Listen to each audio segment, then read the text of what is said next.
KBS 1라디오 뉴스레터 K.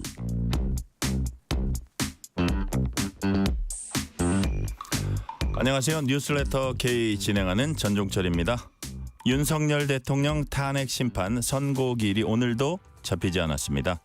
선고 날짜가 당초보다 늦어지는 의미는 무엇인지, 감사원장, 중앙지검장 전원일치 탄핵 기각이 윤 대통령 판결에 미치는 영향은 무엇인지 이목이 쏠리고 있습니다. 최상목 대통령 권한대행이 명태균 특검법에 대해 제2요구권을 행사했습니다. 수사 범위가 지나치게 넓고 이미 검찰이 수사 중이어서 수사 대상이 아니라고 설명했습니다. 민주당은 최 대행이 내란 공범임을 자인했다며 강하게 반발했습니다. 주요 전국 현안들 정치 토크 코너에서 자세히 짚어봅니다. 2부에선 노동인권 변호사인 윤지영 직장갑질 119 대표와 함께 직장갑질 실태와 대책, 직장 내 괴롭힘 방지법의 실효성 문제 등을 꼼꼼히 들여다봅니다. 문자 샵 9730, 짧은 문자 50원, 긴 문자는 100원, 어플리케이션 콩으로 보내시면 무료입니다. 유튜브 KBS 1라디오 계정 채팅으로도 얘기 나누실 수 있습니다. 문자 보내주시면 추첨을 통해서 커피 쿠폰 보내드릴 테니까요. 여러분의 이야기도 많이 들려주세요. 뉴스레터 K 지금부터 시작합니다.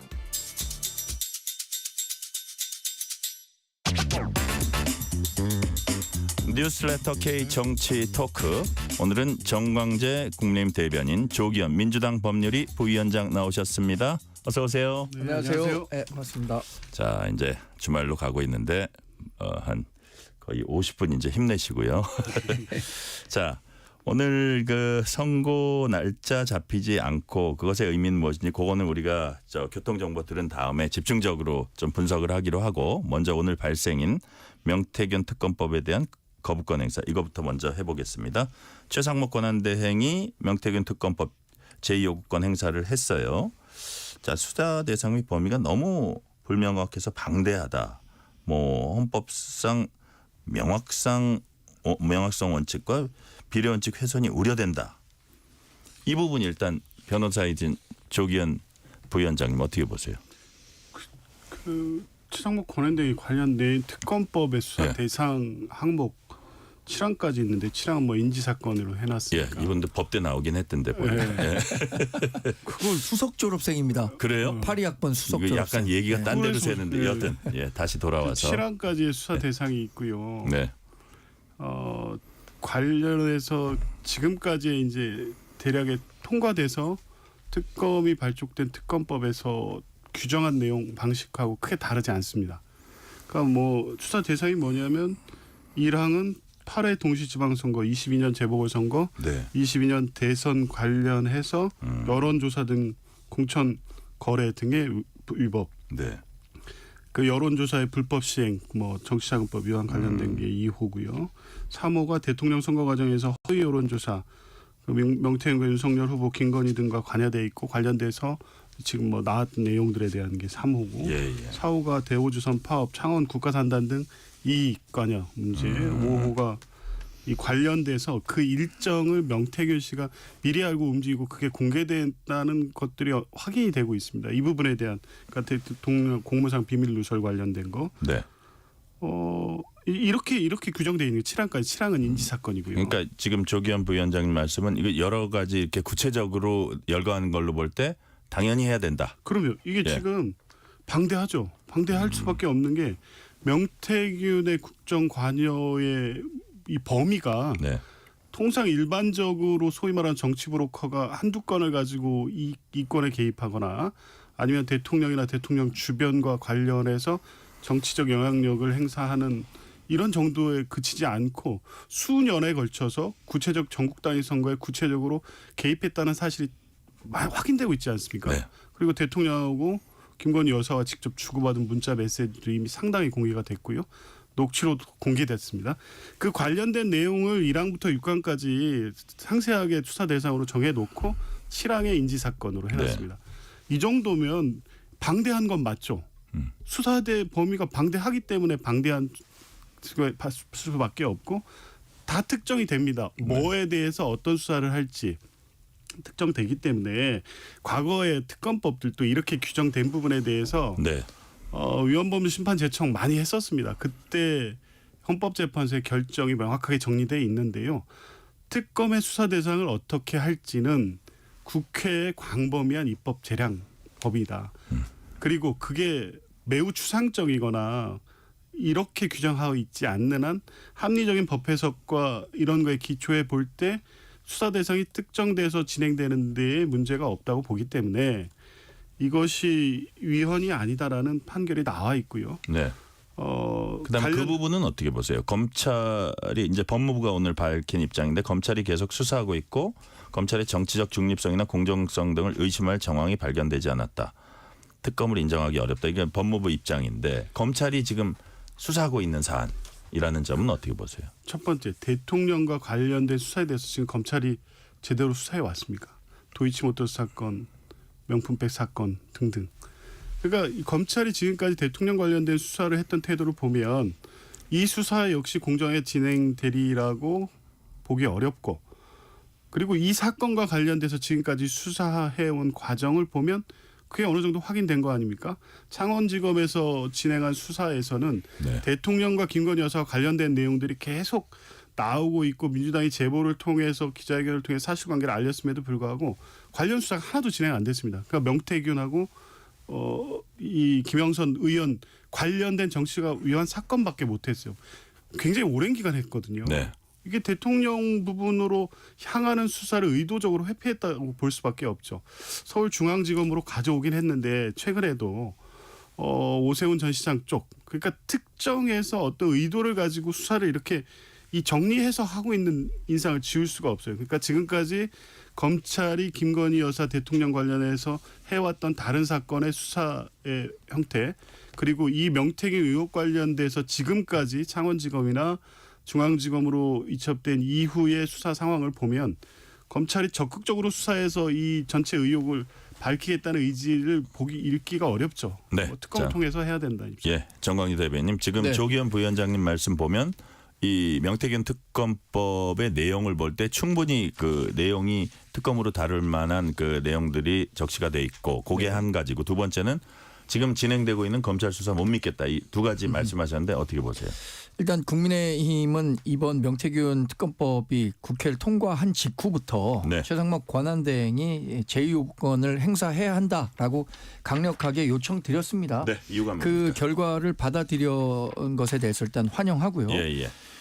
오늘 최상목 권한대행이 대단히 잘 설명했습니다. 이 특검이 왜 위헌적인 요소인가에 대해서 설명을 했는데 첫 번째가 명확성과 비례성의 원칙을 훼손하고 있다라고 했는데 예. 조기현 변호사는 뭐 여러 가지를 설명하면서 이 특정이 돼 있다라고 얘기하고 있지만 전반적으로 다루려고 하는 범위가 지나치게 넓다. 특히 인지 수사와 관련한 부분까지 넓히게 되면 뭐 이건 무한정 국민의힘의 공천과 관련한 내용들을 들여다볼 수 있는 수준까지 가게 되기 때문에 이 부분에 대해서 국민의힘은 받아들이기가 굉장히 어려운 겁니다.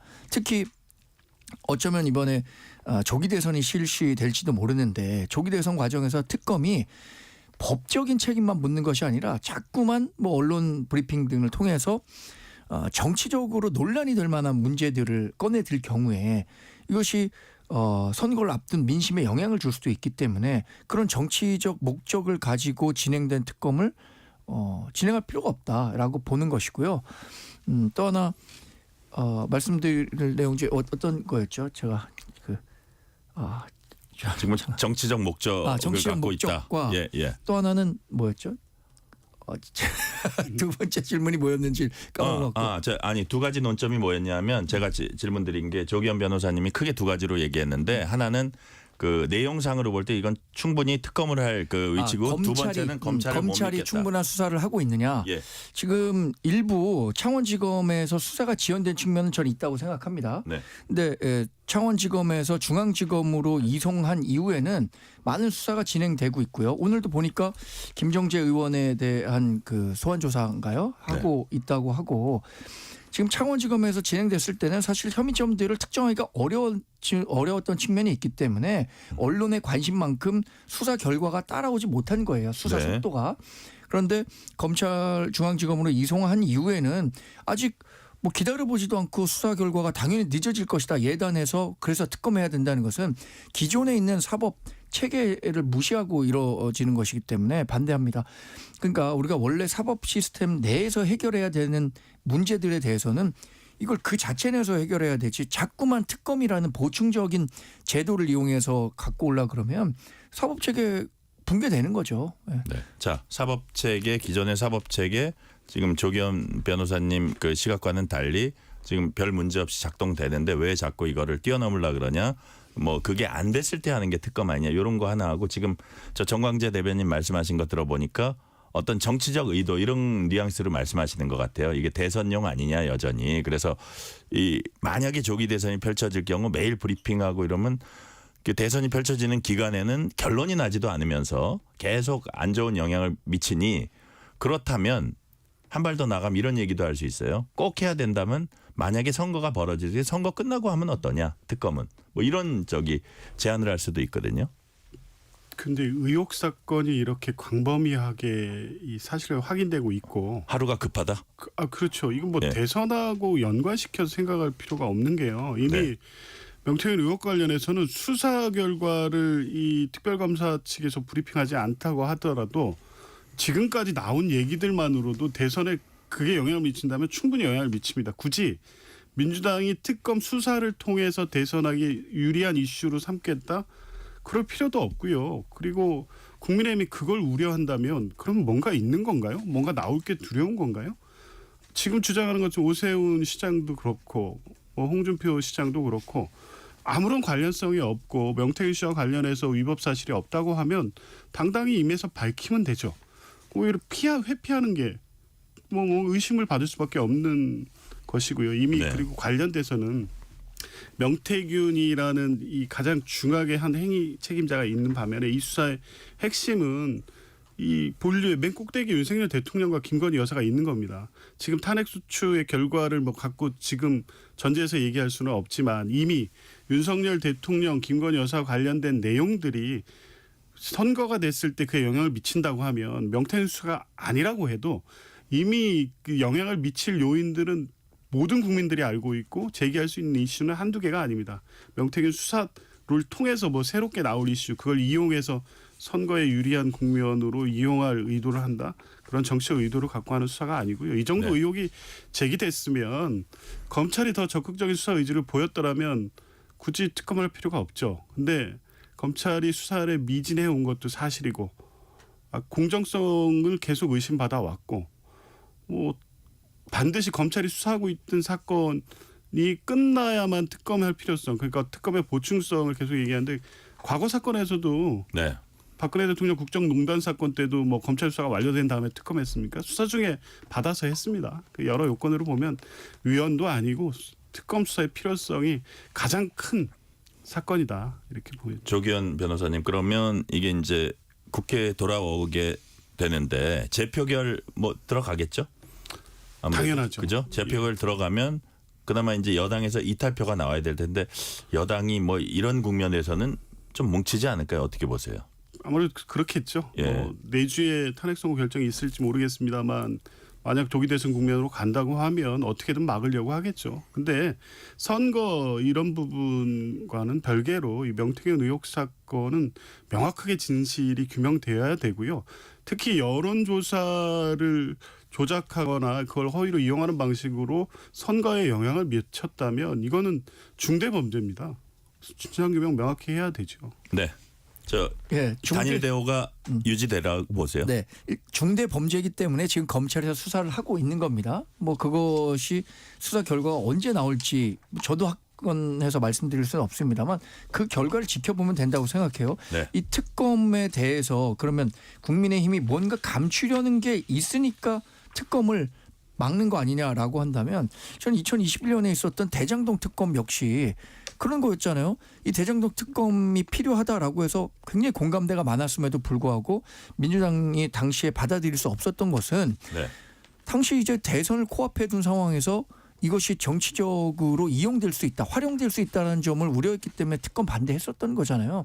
아까 앵커께서 말씀하신 특검이 그러면 혹시 선거가 만약에 치러지면 그 이후라면 어떠냐라는 말씀을 하셨는데 지난 총선에서도 김건희 여사와 관련한 것들이 그렇게 논의된 바가 있기도 했었잖아요. 그게 당내에서 좀 사실 파장을 일으키기도 해서 그 현실화되지는 않았지만 여튼 이번 사안과 관련해서 한 국민의힘 내에서의 단일 대우는 이전에 있었던 다른 어떤 탄핵안이나 특검안보다도 훨씬 더 강하게 결집돼 있다. 네. 실제로 지난번에 명태균 특검법 통과될 때 우리 당에서 이탈표 한 표 나왔습니다. 김상욱 의원이 명태균 특검법과 관련해서 찬성표를 던진 것으로 알고 있는데 다른 기존 특검이나 탄핵안보다도 이탈표가 적었고 지금 다시 재표결한다고 하면 저는 뭐 김상욱 의원도 이번에는 반대표 던질 가능성도 있을 정도로 네. 당에서 갖고 있는 분위기는 명확하다 이렇게 네. 말씀드리겠습니다.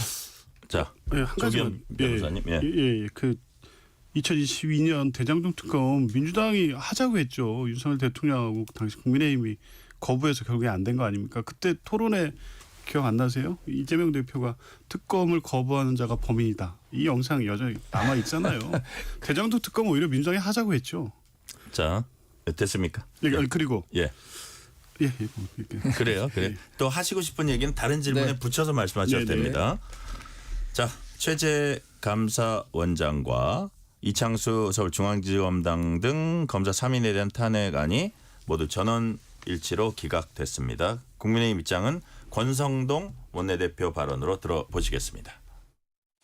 법리는 묻지도 따지지도 않고 오로지 장기간 직무정지를 목적으로 남발된 29번의 탄핵 소추는 모두 국정 파괴 보복 탄핵이자 이재명 방탄 졸속 탄핵이었다는 것이 여실히 드러났습니다. 헌법을 중대하게 위반하여 탄핵받아야 할 대상은 감사원장과 검사들이 아니라 이재명 대표와 민주당인 것입니다. 이재명 세력은 줄 탄핵으로 죄 없는 사람을 고발하여 징계를 주려고 한 무고죄, 국회 입법 권력을 사적 보복에 동원하여 직무정지시킨 직권남용죄, 내용도 없는 졸속적인 소추문을 작성한 허위 공문서 작성죄를 저질렀습니다. 이러한 범법 세력들이야말로 이제 국민으로부터 정치적 탄핵을 받아야 합니다. 자, 조기현 부위원장님, 뭐 정치적 탄핵을 뭐 민주당 쪽이 받아야 된다 이렇게 그 권성동 원내대표 얘기를 했는데 민주당과 이재명 대표는 그동안의 국정 혼란과 업무 공백과 이런 무분별한 탄핵 공세에 대해서 석고대죄해야 한다고 여당이 요구하고 있습니다. 어떻게 보세요? 석고대죄까지 할 일인가요? 그 어제 이재명 대표 어느 한 방송에 출연해서 네. 뭐 비판 감내하겠다는 취지 입장 밝히지 않습니까? 그리고 기각됐으니까 이렇게 이 탄핵을 무분별하게 써서는 안 된다고 비판할 수 있습니다. 근데 이 결과에 대한 책임은요 정치적으로 지는 것이지 이 결과가 나왔다고 사과하고 뭐 다른 방식의 책임이 있습니까? 이 부분이 잘못됐다고 하면 결국에 국민들이 평가하고 다음 선거를 통해서 국회의원들이 4년 동안 한 행위에 대해서 선거에서 평가받는 겁니다. 그 부분에 대해서는 정치적 부담이 있음에도 불구하고 당시 시점에서는 이 검사든 아니면 감사원장이든 이상민 장관이든 탄핵에 견제할 수 있는 수단이 없다고 봤기 때문에 한 것이고요. 기각이 나온 것, 그에 대한 비판이 있고 그에 대해 정치적 책임을 져야 된다면 민주당이 안고 가야 될 내용이긴 하지만 네. 지금 권성동 대표가 얘기하시는 내용의 전제는 아무 근거 없이 무분별한 탄핵을 남발했다. 이 주장을 계속하고 계신데 검사 3인에 대한 탄핵의 결정문에 분명히 있습니다. 그 검사 탄핵에서 검사 측이 뭘 주장했냐면 탄핵 소추권 남용이기 때문에 각하돼야 된다. 지금 주장하는 거하고 똑같죠. 그런데 헌법재판소는 뭐 일치된 의견일 겁니다. 국회 소추 의결 절차가 적법하고 또 이 심판 과정에서 위헌 위법이 어느 정도 소명됐다고 하면 국회로서는 그런 위법 사실을 확인하고 계속적으로 위법 사항이 발생하는 걸 방지하기 위해서 탄핵 소추를 할 수 있는 것이고 그것이 헌법 수호 측면에서 필요하다고 하면 그런 정도의 탄핵 소추 발의를 소추권 남용이라고 볼 수 없다. 지금 주장한 것과 반대의 입장을 분명히 했습니다. 그러니까 탄핵소추안이 다른 정권에 비해서 많이 발의된 건 맞지만 그렇다고 해서 이것이 소추 자체가 위법이라고 볼 수는 없는 것이고 그런 판단이 필요하다고 하면 국회가 재량에 의해서 할 수 있다는 거죠. 그 결과에 대한 정치적 책임은 탄핵소추를 주도한 정당이 지는 것은 맞지만 그렇다고 해서 뭐 탄핵소추를 아예 하지 말아라. 헌법재판소는 그런 입장이 아닙니다. 네. 여하튼 그 부분 법원에서 그 뭐 결정문이랄까요? 거기에 탄핵소추권 남용됐다고 보기 어렵다. 정치적 동기가 있다고 하더라도 탄핵소추권 남용됐다고 보기 어렵다. 이게 여하튼 일단 검사들 그 주장에 대한 답변이었지 그 29번 다 합해서 대답한 거는 일단 아니고 근데 네. 그렇지만 뭐 큰 의미로 보면 그렇게 네. 해석할 수도 있는데 저 정광재 대변인 이 부분 어떻게 네. 보세요? 헌법재판소에서 그러면 국회가 가진 권한 그러니까 탄핵 소추권을 행사했는데 그것에 대해서 남용했다. 남발했다. 이렇게 판단해서 얘기하기는 어렵겠죠. 그러나 8대0 기각이라는 것 자체에서 우리가 그 결과를 유추할 수 있는 겁니다. 어떤 탄핵이었는지. 사실 이번에 만장일치의 결정뿐만 아니라 지금까지 탄핵 재판이 진행돼서 네. 발표가 난 탄핵 재판이 8건이에요. 근데 이 8건 모두 다 국회 측이 탄핵 소추안 냈던 거 기각됐습니다. 제가 어제 논평에서 얘기한 게 좀 화제가 됐기도 했는데 이거 프로스포츠 감독이나 예. 국가대표팀 그 감독이 이런 얘기 했었으면요. 이런 정도 성적을 거뒀었으면 벌써 자진 사퇴하거나 해고. 그렇죠. 경질되거나 이걸 근데 이끈 사람이 누굽니까? 이재명 민주당 대표잖아요. 그래서 이재명 민주당 대표가 이 정도쯤 됐으면 이제 직접 사과의 메시지라도 내야 된다. 근데 뭐 어제 방송에서 일부 그런 표현이 있긴 하더라고요. 그러나 그 정도는 전 부족하다고 생각하고 아까 좋은 말씀하셨어요. 정치는 기본적으로 책임을 지는 겁니다. 본인이 했던 정치 행위에 대해서 책임을 지는 건데 민주당은 지금 22대 국회 들어서 계속 질탄핵하고 있어요. 근데 앞으로 선거는 몇 년 남았냐면 3년 남았어요. 이런 책임을 묻고 싶어도 국회의원들에 대해서 책임을 물을 수가 없습니다. 지자체 단체장은 국민소환제 있는 거 아시죠? 그런데 국회의원은 4년 동안 국민소환 대상이 될 수도 없어요. 그래서 그런 그 법적 미비한 점들도 저는 이번 차제에 함께 마련돼야 될 거라고 생각합니다. 자, 이 대목에서 민주당 입장 들어봅니다. 박찬대 민주당 원내대표 얘기 들어보시겠습니다. 윤석열이야말로 취임 이래 25번의 줄 거부권을 행사했습니다. 이승만 이후 가장 많은 거부권을 행사했고 인사청문보고서 채택 없이 임명을 강행한 번만 30번, 장차관의 국회 불출석은 120번이 넘습니다. 역대급 국회 무시, 일방 폭주를 막기 위한 국회에 불가피하고 적법한 탄핵을 내란의 이유라고 선동하는 건 매우 파렴치한 일 아닙니까? 헌법만 읽어봐도 탄핵이 비상계엄의 요건이 전혀 안 된다는 사실을 초등학생도 쉽게 알 수 있습니다. 거짓말을 반복하면 국민이 계몽될 거라고 착각하는 모양인데 그것은 국민을 목매한 존재로 여기는 태도입니다. 자, 정광재 대변인님한테 예. 먼저 물어볼게요. 저 여당 쪽에서 줄탄핵 얘기하니까 네. 박찬대 그 원내대표 얘기를 들어보니까 줄 거부권, 예. 25번의 줄 거부권. 여당 쪽에선 뭐 그럼 우리가 거부 안 할 수 없는 법이었다 이런 네. 논리일 거예요 아마. 근데 그렇죠. 여튼 민주당 얘기는 거부권을 너무 많이 행사하고 야당과 협치 안 했고 어떻게 정부 차원에서의 어떤 일방 폭주가 선을 넘었다. 네. 그래서 국회로선 탄핵이 불가피했다. 뭐 이런 그런 여러 장관들이나 이런 부분의 줄탄핵에 대해서 네. 설명을 하는 겁니다. 어떻게 보세요? 이 거부권과 관련해서는 이건 선후 관계가 분명히 있다고 생각하거든요. 우리가 뭐 닭이 먼저냐 달걀이 먼저냐라고 하면은 그 어느 게 먼저지 이렇게 하지만 구체적으로 닭과 달걀이 먼저 있으면 달걀에서 닭이 나온 건 맞잖아요. 그럼 이게 거부권이 왜 행사됐느냐?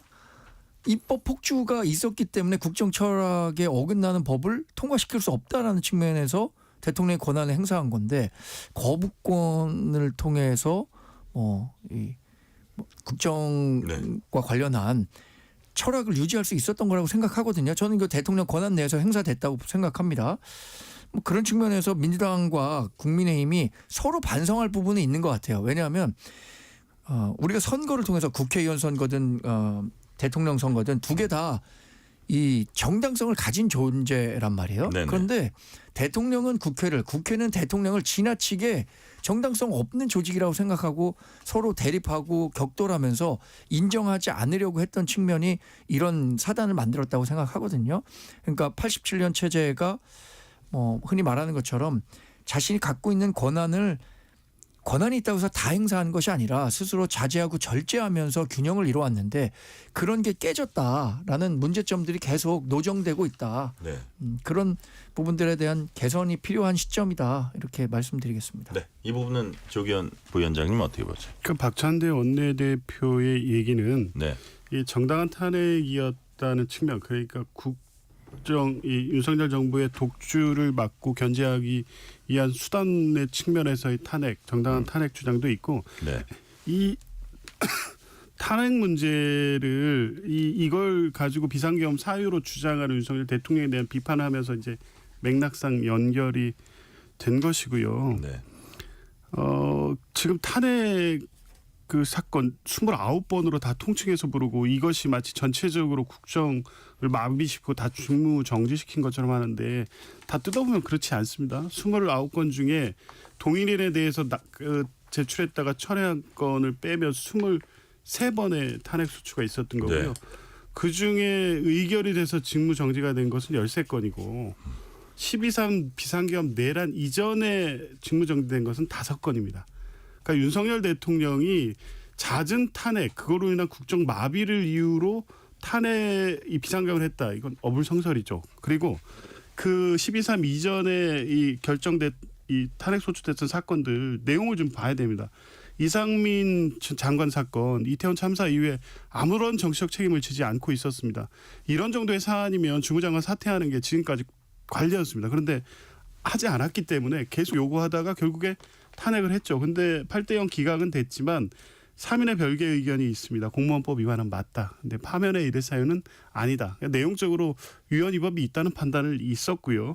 두 번째, 안동환 검사 기각 났습니다. 6명이 안 돼서 5대4 기각이었는데 그중에 4인의 재판관은 파면에 이를 정도의 중대한 위헌 위법이다라고 판단을 했던 사건입니다. 그리고 손준성 검사 사건 위법 분명히 있지 않습니까? 물론 1심에서 실형이 선고됐다. 2심 무죄가 나오긴 했지만 이 정도 사유면 탄핵할 만한 사유가 된 거죠. 지금은 이제 심리 절차가 중단돼 있지만 이정섭 검사 같은 경우에도 다소 좀 부족했지만 역시 이 공무원법 헌법 위반이란 2인의 별개 의견이 있었습니다. 다만 파면 사유에 이를 정도는 아니라고 해서 전원일치 기각이었죠. 이진숙 방통위원장도요. 4대4로 팽팽했습니다. 6명에 이르지 못했기 때문에 기각이 됐지만 4인의 재판관은 적어도 파면에 이를 정도의 중대한 위법이라고 봤습니다. 그러니까 12.3 내란 이전에 소추됐던 그래서 직무 정지됐던 사건들은 상당한 위법, 위헌이 있다는 의견들이 있었던 거죠. 기각됐다는 결론만 가지고 그것이 다 남발되고 남용된 탄핵이라고 평가하기는 어렵다고 봅니다. 네. 네.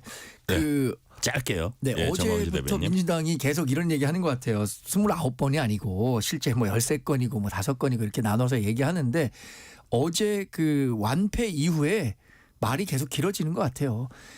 우리가 윤석열 정부 전에 있었던 탄핵 건수가 3건인데 그럼 13건은 적고 5건은 적습니까? 그건 말이 안 된다고 생각합니다. 네, 한 그 정도로 예. 얘기를 하시고요. 자, 민주당이 이제 거리 정치랄까요? 요거를 요즘 강화하고 있는데 오늘 아침에 광화문에서 했어요. 요거 짧게 여쭤볼게요. 근데 당 지도부가 최근 신변 위협이 우려가 제기된 이재명 대표 현장회의 불참 요구했습니다. 실제로 그 정도로 위험하다고 보시는 거예요? 심각하게 받아들이고 있습니다. 그래요? 이게 동일한 내용의 이 제보가 대표 측으로도 직접 왔고 네. 여러 주요 이 지도부 내지 비상계엄 내란 사태 과정에서 주요 역할, 정치적 역할을 했던 당내 중진들까지도 여러 명한테 복수로 가고 있기 때문에 이게 그냥 치기 어린 단순한 협박이라고 보기 어렵고 특히 비상계엄 내란 과정에서 이 정보사, 전직 정보사, 특임단 등이 움직였지 않습니까? 그들이 어떤 임무를 받았었는지에 대해서는 아직 뭐 수사가 진척도 없고 밝혀지지 않았지만 공개돼 있는 노상원 수첩을 통해서 추단해 보면 실제 야당 인사라든가 요인에 대해서 수거하거나 제거하거나 뭐 이런 내용들이 기재돼 있고 실제 그게 사실에 부합할 가능성이 있는 여러 가지 객관적 또 간접적 증거들이 확인되고 있지 않습니까? 이제 이런 상황을 전체적으로 종합해 보면 위험하다. 이런 제보가 실제 위협이 현실화될 수도 있다라고 생각 안 할 수가 없는 상황입니다. 자, 이 상황을 정광희 대변인은 어떻게 보세요? 저는 뭐 제보의 신뢰성은 상당히 낮게 평가하지만 그럼에도 불구하고 신변의 불안을 느끼는 분이 있다면 만약의 검찰은- 사태엔 대비해야겠죠. 네, 그렇게 생각합니다. 여전히 뭐 제보라는 형식을 빌려서 이게 정말 그럴싸하게 가능한 시나리오로 포장해서 제보를 한 것 같은데 그럼에도 불구하고 뭐 안전이 제일 우선이니까 사실 또 이재명 대표 같은 경우에 지난번에 그런 일도 테러를 있었고요. 정치 테러를 당하기도 예, 했었으니까 뭐 방탄복을 입으셔야 된다고 판단하시면 그렇게 하시는 게 좋을 것 같아요. 네.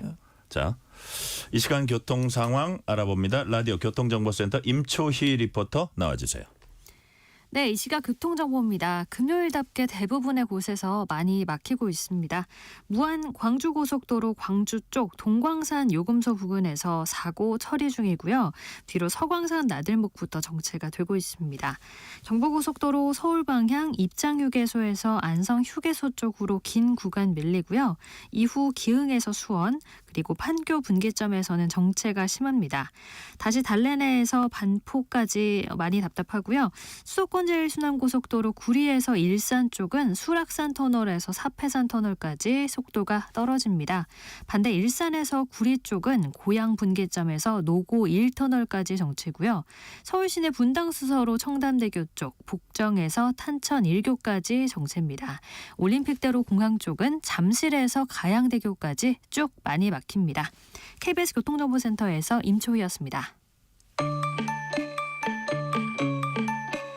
퇴근길 당신과 함께 읽는 세상 이야기 KBS 1라디오 뉴스레터 K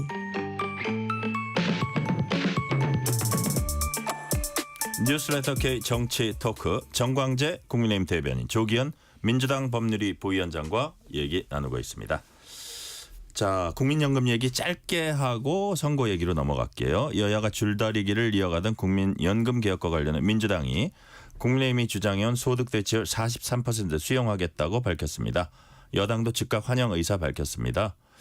그동안 1%포인트 차이 두고 의견차 좁히지 못했었는데 민주당이 왜 갑자기 수용하게 됐을까요? 조기현 부위원장님. 지금 심각하죠. 하루하루 이거 지연됨에 따른 이 손실이 어마어마합니다. 네. 하루도 지체할 수 없죠. 이 이견이 있고 이게 국민 전체를 위해서는 이 민주당 입장을 고수하는 게 맞다는 요구도 있었고 시민단체에서도 그런 압박을 계속 해왔지만 지금은 이제 그걸 다 조율해서 가기에는 어렵다. 양측이 통 크게 합의하고 뭐 네. 정치적 부담은 있지만 이에 대해서는 지금 저 국민 전체의 이익을 생각할 때 더 이상 미룰 수 없다는.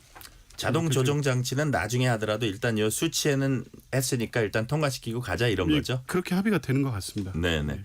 정광재 대변인 이게 네. 뭐 자동 조정 장치 이런 다른 것도 좀 있는데 그래도 이제 수치 가지고 일단은 맞습니다. 예, 하고 그 다음에 추가적으로 또 저 개정하면 되니까. 큰 틀에서 예. 합의한 거고 사실 민주당이 44%에서 43% 정부안과 또 여당 안을 네. 받아들인 것에 대해서 환영합니다. 뭐 어떤 의도가 있는지는 모르겠습니다만 이게 지금 국가적인 문제예요. 하루에 900억씩 적자가 나고 있는 거잖아요. 네.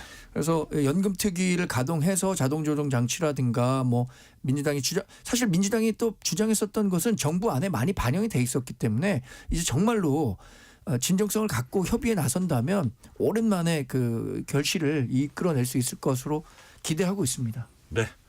자, 우리가 가장 이제 관심인 탄핵 심판 선고기일이 언제일지.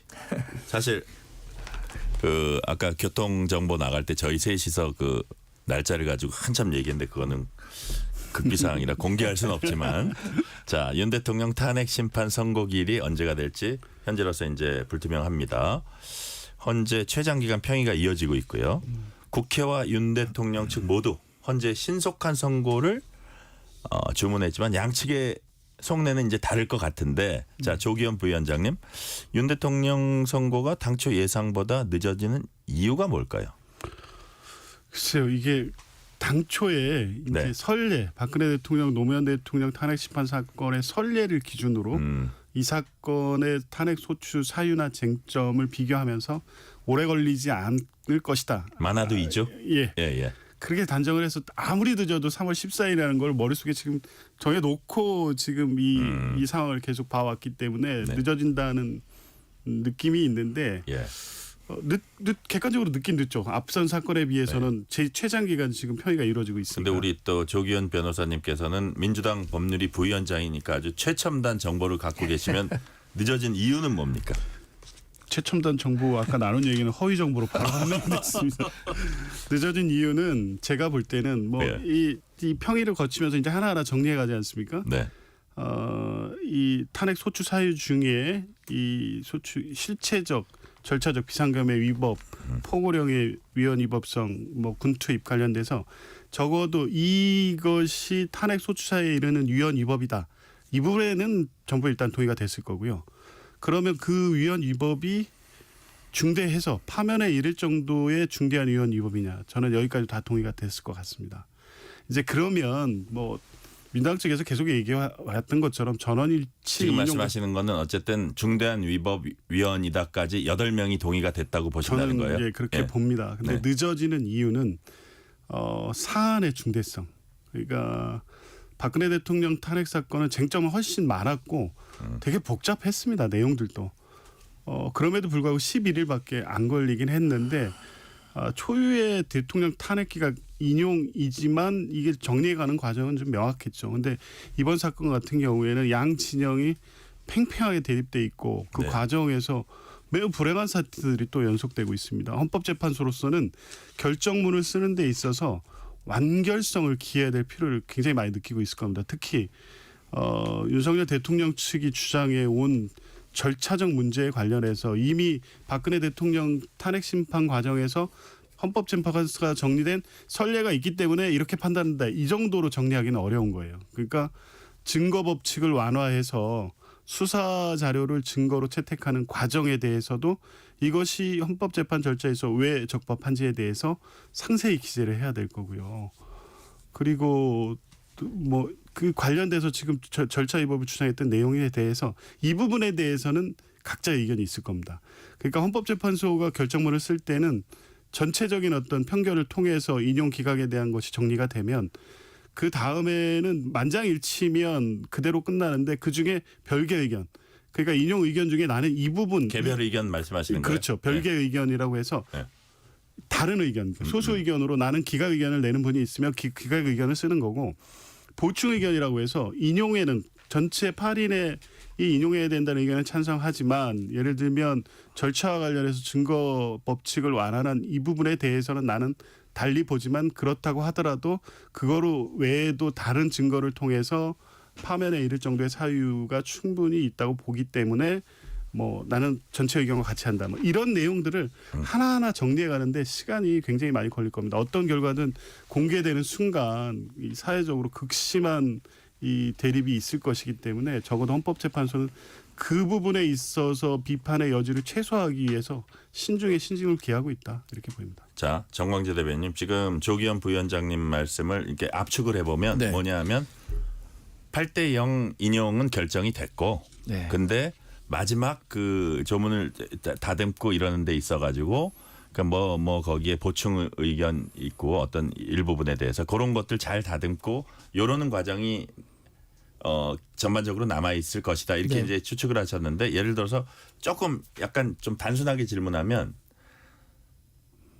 어떤 전원 일치는 모아진 상태에서 디테일을 지금 하는 시기인지 아니면 늦춰지는 게 어떤 심각한 지금 뭐 예를 들어서 4대 4까지는 아니어도 5대 3 혹은 뭐 이런 것들이 벌어질 가능성도 있는지 그 가능성은 어떻게 보세요? 우리 당이 일단 대부분의 국회의원들이 네. 갖고 있는 의견은 각하돼야 된다라고 주장을 하고 있어요. 기각도 아니고요. 예.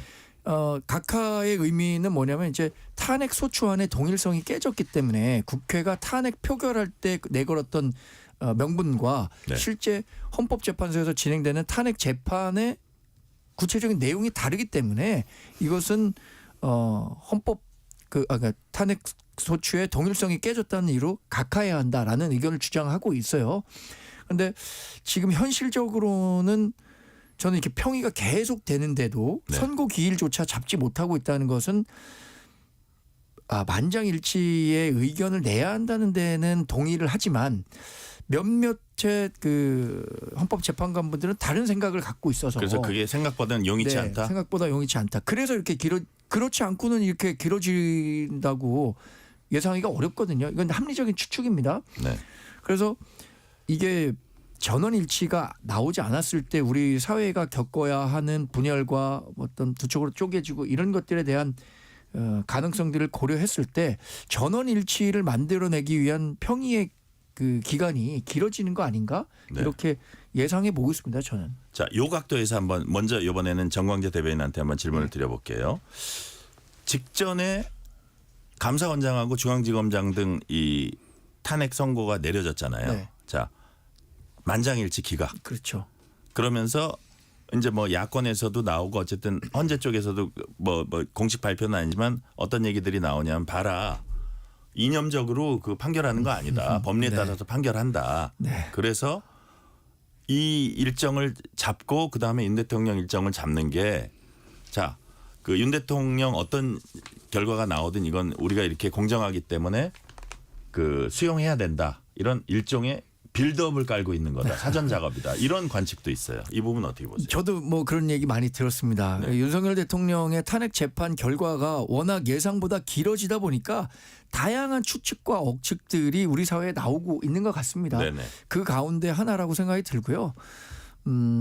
이번에 별개 의견 나온 거에 관심을 가질 필요는 있습니다. 최재 감사원장 같은 경우에 3명의 별개 의견을 냈잖아요. 네네. 이미선, 정계선, 정정미 세 분의 그 헌법재판관 분들은 별개 의견에서 일부 좀 다른 의견을 낸 건 이렇게 합의를 하려고 노력했음에도 불구하고 여전히 그분들이 갖고 있는 기본적인 성향은 드러났다라고 볼 수 있지 않을까 싶은데요. 네. 여하튼 뭐 성향이라는 게 또 다양하게 이렇게 포진을 시킨 그런 게 있습니다. 아까 그 예를 들어서 왜 이분들 이 일정을 바로 앞에다 잡았을까 이걸 의아해했는데 그게 결국은 윤 대통령 탄핵 선고를 하는 어떤 하나의 큰 줄기의 과정이다.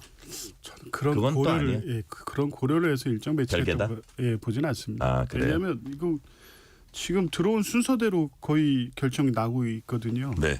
지금 남아 있는 한덕수 윤석열 대통령 사건이 맨 뒤입니다. 한덕수 총리가 접수순으로 치면 맨 뒤입니다. 물론 결심이 빨리 됐고 뭐 변론 기일도 1회밖에 안 열렸기 때문에 너무 네. 간단한데 왜 시간 끄냐 이렇게 비판을 하지만 다 연동돼 있지 않습니까? 대통령 탄핵 사건하고. 한덕수 총리 거 먼저 하면 연동돼 있어서 대통령 거를 조금 예상할 수 있어서 거의 비슷하게 하거나 직후에 하거나 이런 관측이 나오잖아요. 뭐 저도 처음에는 그런 고려를 할까 싶었는데 네, 그것도 아닌 것 같아요. 혹시라도 네. 만약에 그냥 그냥 추측입니다만 윤석열 대통령 탄핵안이 인용적으로 판결 결과 완전히 그렇게 정리가 됐다고 하면 네.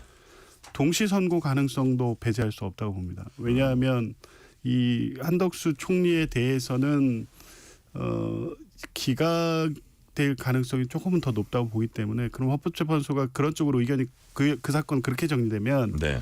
일거의 이 혼란의 상황을 수습하기 위해서는 그걸 다시 일정을 잡아서 한덕수 총리 사건을 이 결정하는 것보다는 동일 판결해서 그냥 헌법재판소 관련된 주요 이슈는 하루 빨리 그냥 같이 정리하는 게 나을 거다 이렇게 판단할 수도 있다고 봅니다. 그래요. 자, 다음에는 여론조사 한번 좀 살펴볼게요. 윤석열 대통령 탄핵 찬성 의견이 58% 반대는 37%란 여론조사 결과 나왔습니다. 한국갤럽이 지난 11일부터 13일 전국 만 18세 이상 시민 1,001명 대상 전화조사원 인터뷰 방식으로 자체 조사한 결과입니다. 자세한 내용은 중앙선거 여론조사심의위원회 홈페이지 참조해 주시면 됩니다. 자, 58대 37이었고요. 자, 중도층에서는 69%가 탄핵에 찬성했고 26%가 반대했습니다. 직전 조사 대비 찬성이 2%포인트, 반대는 4%포인트 각각 상승했다고 해요. 뭐 이런 여론 추이는 뭐 큰 변화는 아닌 것 같은데 큰 의미가 있을까요, 조기현 부위원장님? 크게 의미 있는 변화가 보이지는 않습니다. 네. 이 결정이 임박해 오니까 양측은 뭐 결집하고 있는 것이고 중요한 거는 중도층의 여론인데 네. 이 여론이 저는 이 비상계엄 초기부터 크게 바뀌지는 않았다. 근데 네.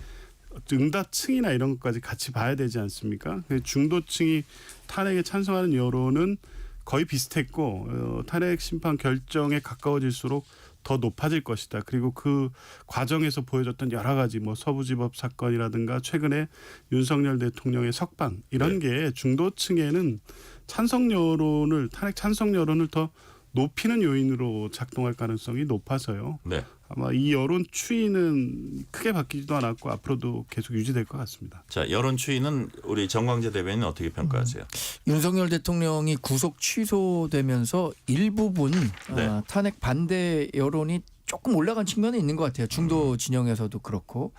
그런데 우리 당에서 좀 심각하게 받아들여야 할 부분은 그거 같습니다. 중도층에서 지금 거의 7대3 정도로 나뉘고 있단 말이에요. 결국에는 뭐 어떤 선거든 양 진영이 결집한 상태에서 중도 진영이 어느 진영에 손을 들어주는가에 따라서 선거 결과가 완전히 달라지는데 네. 만약에 인용이 된다면 60일 안에 조기 대선이 치러지고 그때 이 우리 중도 진영의 마음을 우리 당으로 끌어들일 수 없다면 정권까지 내주게 되는 셈인데 네네.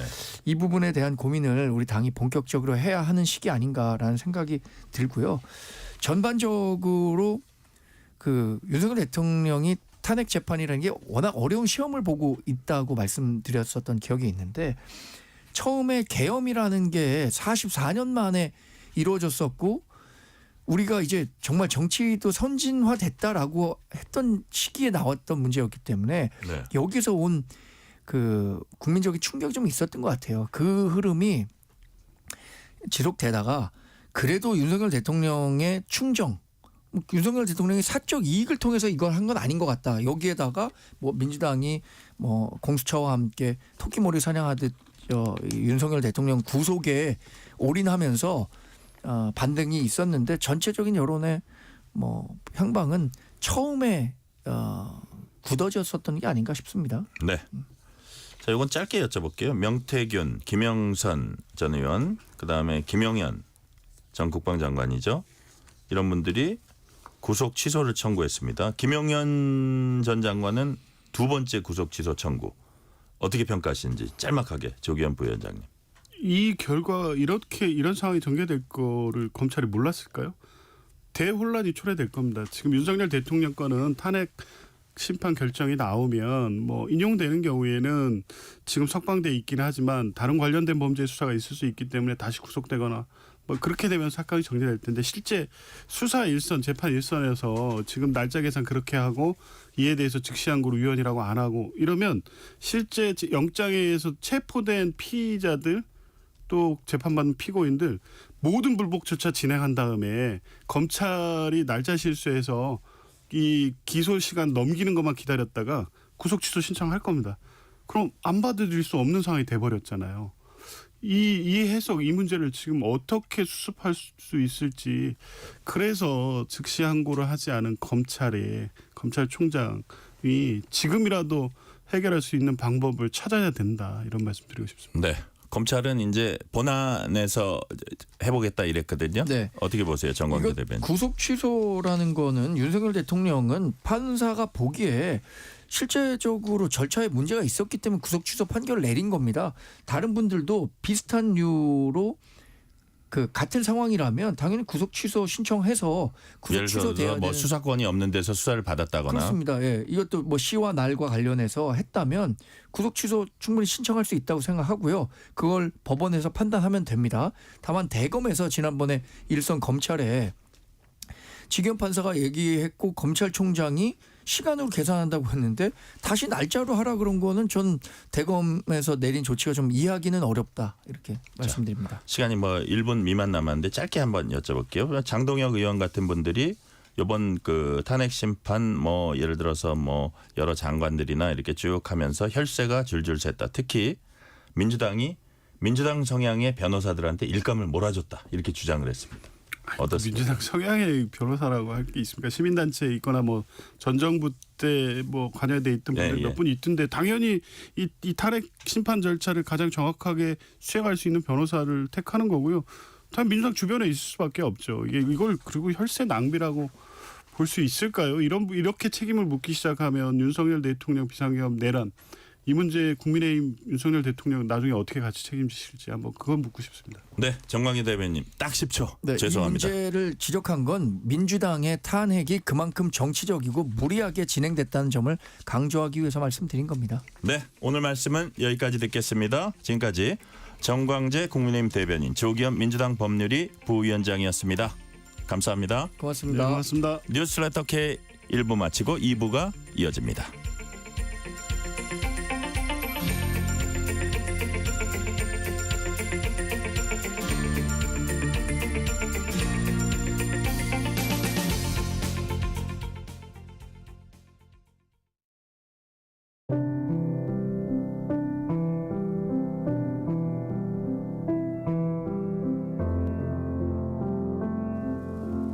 KBS 라디오 연중기획 희망충전 대한민국 629번째 이야기.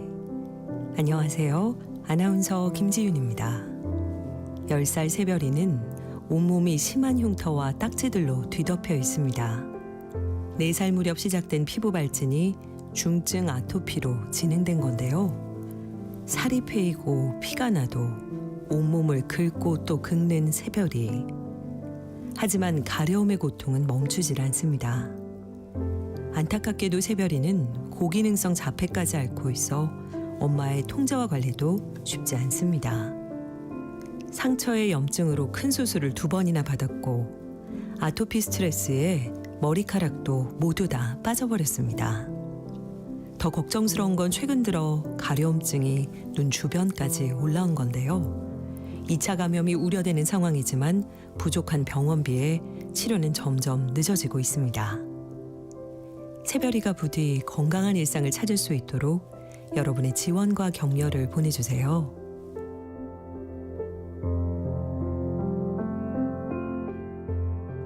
여러분의 따뜻한 손길이 희망의 빛이 됩니다. ARS 060-700-1580 060-700-1580 한 통화 3,000원으로 희망을 선물해 주세요. KBS 라디오 연중기획 희망충전 대한민국은 초록우산 어린이재단, 인탑스 주식회사 그리고 청취자 여러분과 함께합니다. ARS 060-700-1580 한 통화 3,000원입니다.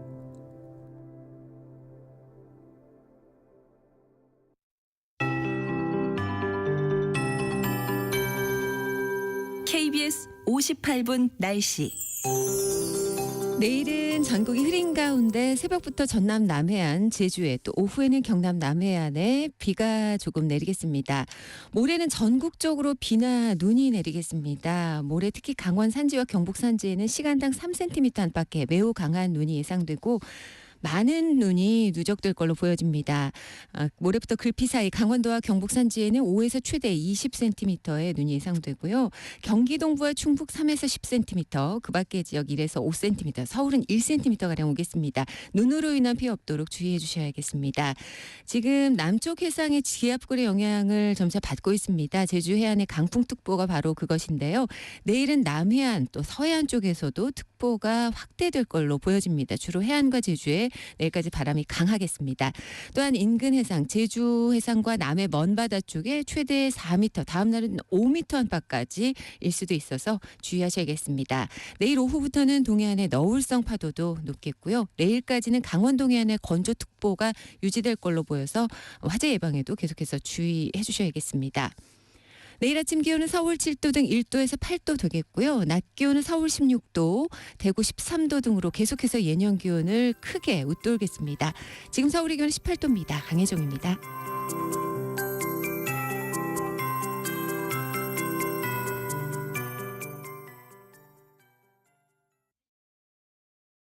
정성을 다하는 국민의 방송 KBS가 6시를 알려드립니다. AM 711kHz, FM 97.3MHz, KBS 1라디오입니다. HLKL.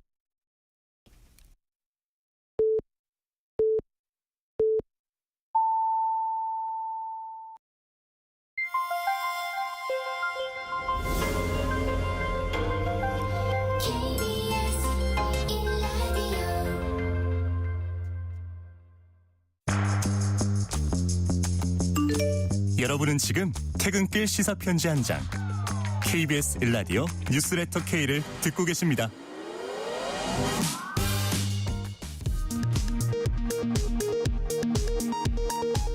이 시각 라디오 정보센터 뉴스입니다. 최상목 대통령 권한대행이 오늘 명태균 특검법에 대해 제2요구권을 행사했습니다. 수사 범위가 지나치게 넓고 이미 검찰이 수사 중이기에 특검을 도입할 대상이 아니라고 밝혔습니다. 최상목 권한대행이 명태균 특검법 제2요구에 더불어민주당은 내란 공범임을 인정한 거라며 강하게 반발했습니다. 국민의힘은 위헌 위법 요소가 많은 명태균 특검법 제2요구는 당연한 결정이란 입장입니다. 국민연금 개혁과 관련해 더불어민주당이 국민의힘이 제안한 소득 대체율 43%를 수용하겠다는 뜻을 밝혔습니다.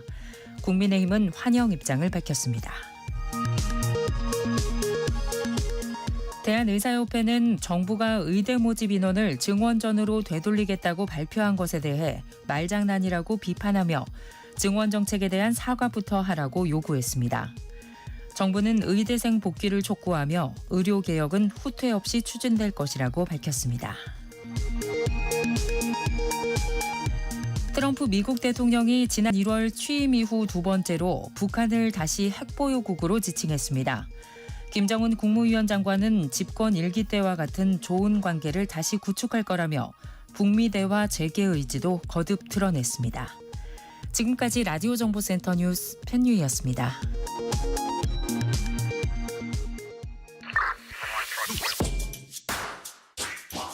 뉴스의 진수를 보여주는 인터뷰 뉴진수.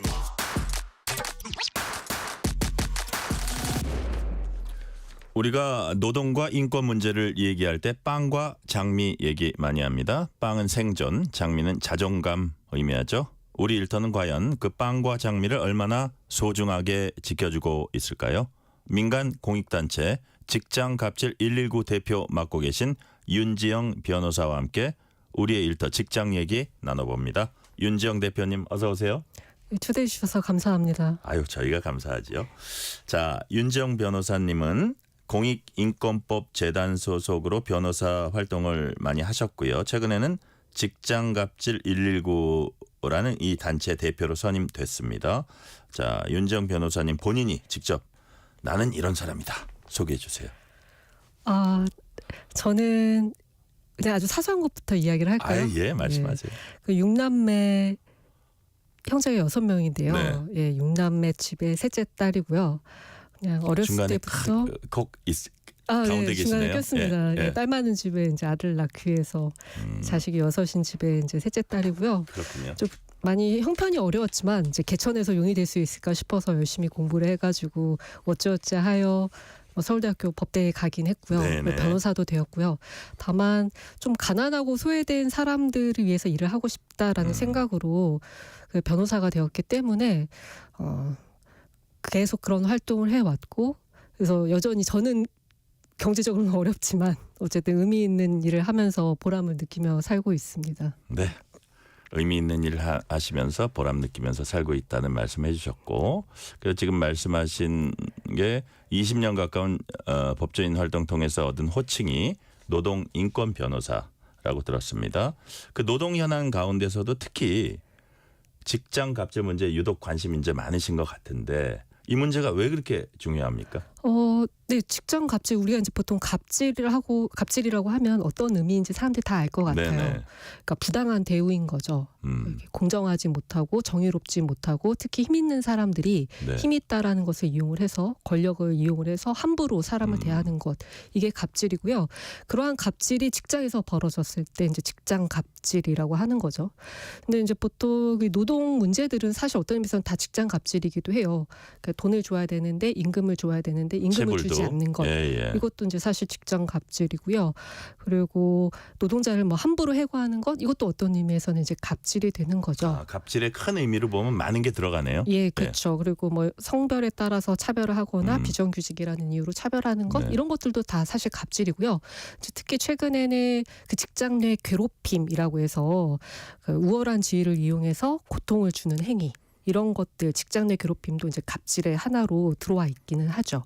사실 그래서 직장 갑질은 어떤 의미에서는 정당하게 일을 하는 사람에 대해서 정당한 대우를 해야 되는데 그렇지 못한 것을 통칭하는 것이고 그게 단지 일한 거에 대해서 제대로 된 돈을 못 받는다 이런 의미도 있지만 네. 그 직장 갑질은 사실 그 사람의 인격을 해치는 일이기도 하거든요. 그러니까 노동권을 침해하는 일이기도 하지만 그 사람의 인격을 굉장히 인격권 침해. 인격을 침해하는 일이고 그래서 일터에서 갑질을 당하는 사람들은 뭐 경제적인 고통을 떠나서 굉장히 이제 막 스스로 비참해지고 그리고 가족들도 힘들어지고 그래서 목숨을 끊는 일들도 계속 생기고 있죠. 그래서 사실 우리가 해결해야 될 공정한 사회를 위해서 해결해야 될 중요한 문제라고 생각을 합니다. 그래요. 저도 100% 동감하는 게 저희가 사실 사는 데가 집 아니면 직장이잖아요. 아, 맞습니다.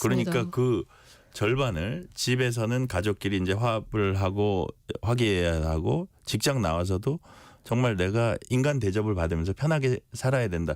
그런 의미에서 정말 중요한 일을 하고 계시다고 보고 자, 직장 갑질이라고 하면 일단 상사의 부하 직원 괴롭힘 또는 사업체 피고용인에 대한 부당한 대우 뭐 이런 게 떠오릅니다. 아까 아주 포괄적으로 많이 체불 같은 것도 말씀하셨는데 뭐 제도 보완도 그동안 뭐 제법 조금 진행이 되지 않았을까 싶기도 한데 직장 내 괴롭힘의 최근 경향이랄 게 있습니까? 아, 최근 경향이요? 네. 일단 그 직장 내 괴롭힘과 관련해서 법이 처음 규제한 게 2019년이에요. 네네. 그래서 2019년 전까지는 사실 이제 직장 내 괴롭힘이 많이 발생을 하다가 법이 만들어지면서 사람들이 이제 괴롭히어서는 안 된다. 이건 사실 보편적인 인식이잖아요. 그래서 이제 괴롭힘이 좀 줄어들었다가 이제 작년부터 해서 이제 다시 괴롭힘이 늘고 있는데 좀 유형이 있어요. 과거의 괴롭힘은 아주 눈에 보이는 괴롭힘인 거죠. 때리고 막 욕설을 소리 지르고. 하고. 예, 맞습니다. 그런데 이런 게 괴롭힘이다. 너 담배 사와 막 뭐 이러고. 예, 그렇죠. 근데 이제 이런 게 괴롭힘이다라고 이렇게 그런 인식들이 좀 사회에 펴져서 그런지는 몰라도 이제 교묘한 괴롭힘이라고 할까요? 무서워요. 이렇게 은근히 괴롭히는 거, 예, 티나지 않게 괴롭히는 거, 그다음에 뭐 따돌리는 거 이런 약간 보이지 않는 괴롭힘들이 많이 늘고 있습니다. 그러니까요. 저희도 뭐 기자 생활 처음 할 때 막 그냥 선배들이 그 옛날이었으니까 막 30년 전 선배들은 막 소리도 지르고 막 이랬는데 요즘은 아마 선배들이 그랬다간 큰일 나지만 일종의 뭐 권력 관계랄까요? 상하 관계에서 그런 것들은 인간 사회에 얼마든지 있으니까 더 교묘해졌다 이런 말씀이시잖아요. 네, 맞습니다. 자, 고용 형태에 따른 문제도 있는 것 같아요. 정규직과 비정규직 또는 개인 사업자 형태로 도급 계약 맺는 경우 차별이 있을 것 같은데 이런 거 역시 직장 갑질 영역이라고 봐야죠. 그렇죠. 사실 그 뭐 어떤 고용 형태에 따라서 성별에 따라서 특히 요새는 어떤 의미에서는 노동법에 적용을 받는 노동자, 그러니까 노동권이 인정이 되는 노동자여야 되는데 이제 회사나 사용자들이 이제 책임을 지지 않기 위해서 점점점 프리랜서화, 개인 사업자로 이제 둔갑시키는 경우들이 많아요. 그러면서 실제로는 회사가 져야 되는 책임을 힘없는 노동자들한테 이제 떠넘기는 일들이 그렇군요. 굉장히 많이 발생을 하고 있죠. 그래서 이런 것들도 사실 다 괴롭힘이라고 봐야겠습니다. 네. 자, 그렇다면 뭐 직장 내에서 이뤄지는 이런 갑질 행위는 정도 차이는 있겠지만 기본적으로 처벌 대상이죠? 그렇지는 않습니다. 그렇진 않아요. 네네. 일단 뭐 앞에 이야기했던 것처럼 갑질이 굉장히 포괄적이에요. 네네. 그래서 뭐 체불임금이다, 임금을 지급하지 않았다 이런 거는 사실 처벌하도록 법에서 뚜렷하니까. 정하고 있어요. 그런데 이제 내용에 따라서 어떤 경우는 처벌이 되고 어떤 경우는 처벌이 되지 않죠. 그래서 그 갑질의 한 유형인 직장 내 괴롭힘 같은 경우는 처벌하는 규정은 없어요. 그 자체를.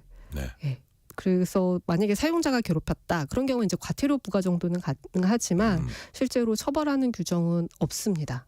그러면 사실은 조력하는 입장에서도 그렇게 녹록한 일이 아니겠네요. 그렇죠. 그렇죠. 처벌 규정이 뚜렷하지 않기 때문에. 네네, 맞습니다. 그래요.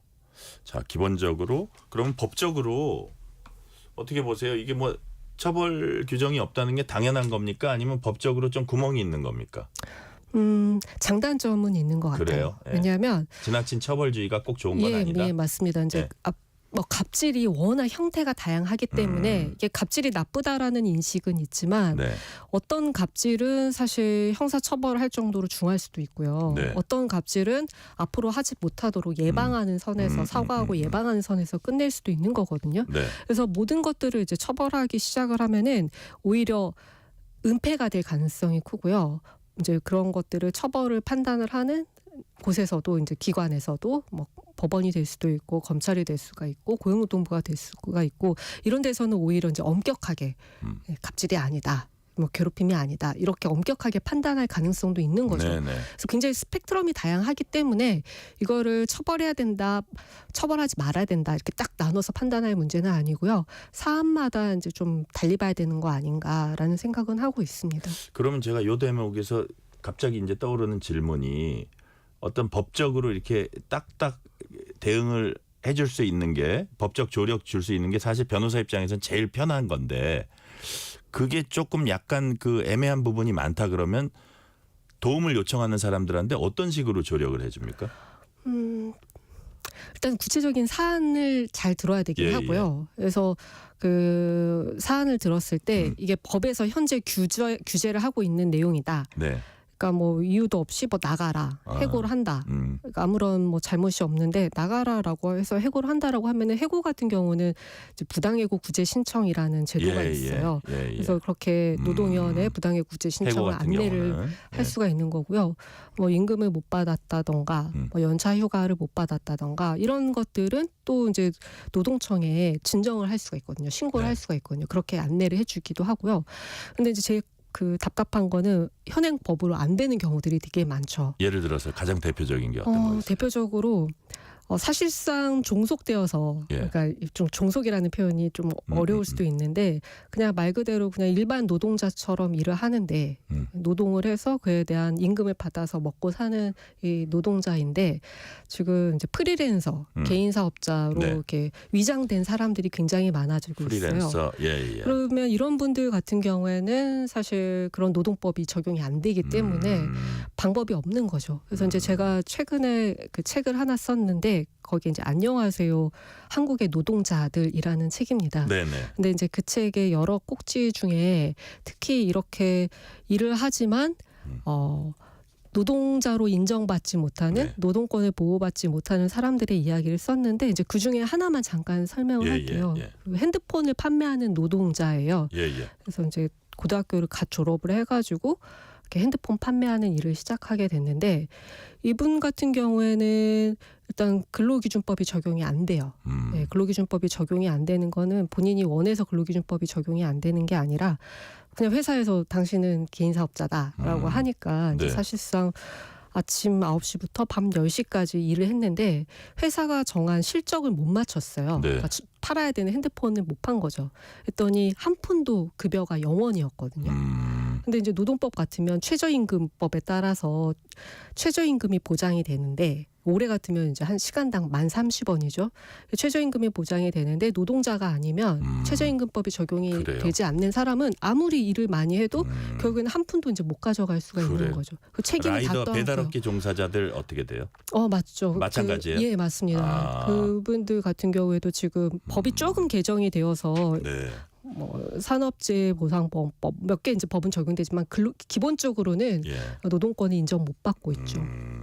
제가 아까 이제 뭐 여러 가지 사례로 이제 좀 얘기해 주시다가 이런 사례는 어떻게 또 그것도 노동청에 아마 구제 신청한 게 아닐까 싶은 뭐 추측은 드는데 막 남자 직장 상사가 여자 직원한테 밤에 막 업무 시간 끝났을 때 막 불필요한 그 뭐 조금 더 사적인 사적인 그 되게 괴로울 수 있거든요. 그런 건 어떻게 그것도 이제 엄청난 직장 갑질인데 그건 어떤 식으로 구제를 해줄 수 있어요? 그거는 내용에 따라서 또 달라지긴 합니다. 왜냐하면 그게 조금 더 뭐 약간 이성을 대하는 그런 거일 때는 조금 더 강도가 셀 수도 있고 아니면 뭐 일요일 날 쉬는데 막 업무적인 거 막 물어볼 때도 있고 네. 뭐 여러 가지가 다르겠죠. 네네. 그래서 뭐 어떤 성적인 내용을 포함하고 있다면은 예. 성희롱, 직장 내 성희롱이 될 수가 있고요.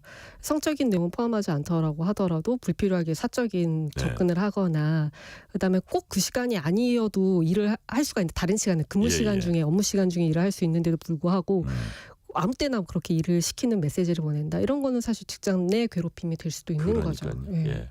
아, 그러니까 저기 우리 윤 대표님이 계신 직장갑질 119에서 이렇게 그 맞춤형으로 이 대응해 주실 때 여러 가지 그 전문성이 참 필요할 것 같다는 생각이 들고 또 다른 형태 갑질은 이른바 고객 응대 과정에서 뭐 빚어질 수도 있습니다. 예를 들어서 아파트 입주민과 경비원, 택시기사와 승객, 그리고 또 전화 상담원들한테 그렇게 또 맞습니다. 못되게 구는 사람들이 많다 그러거든요. 그래서 어떤 상담을 하시다 보면 가장 많은 사례, 가장 빈번한 사례가 어떤 것들입니까? 주로 들어오는 것 중에. 고객의 갑질 사례는 딱 말씀하신 것처럼 예. 아파트에서 정말 많이 발생을 해요. 그 경비 아저씨들한테. 예, 입주민들이 이제 예. 그 경비원들한테 되게 함부로 대하는 거죠.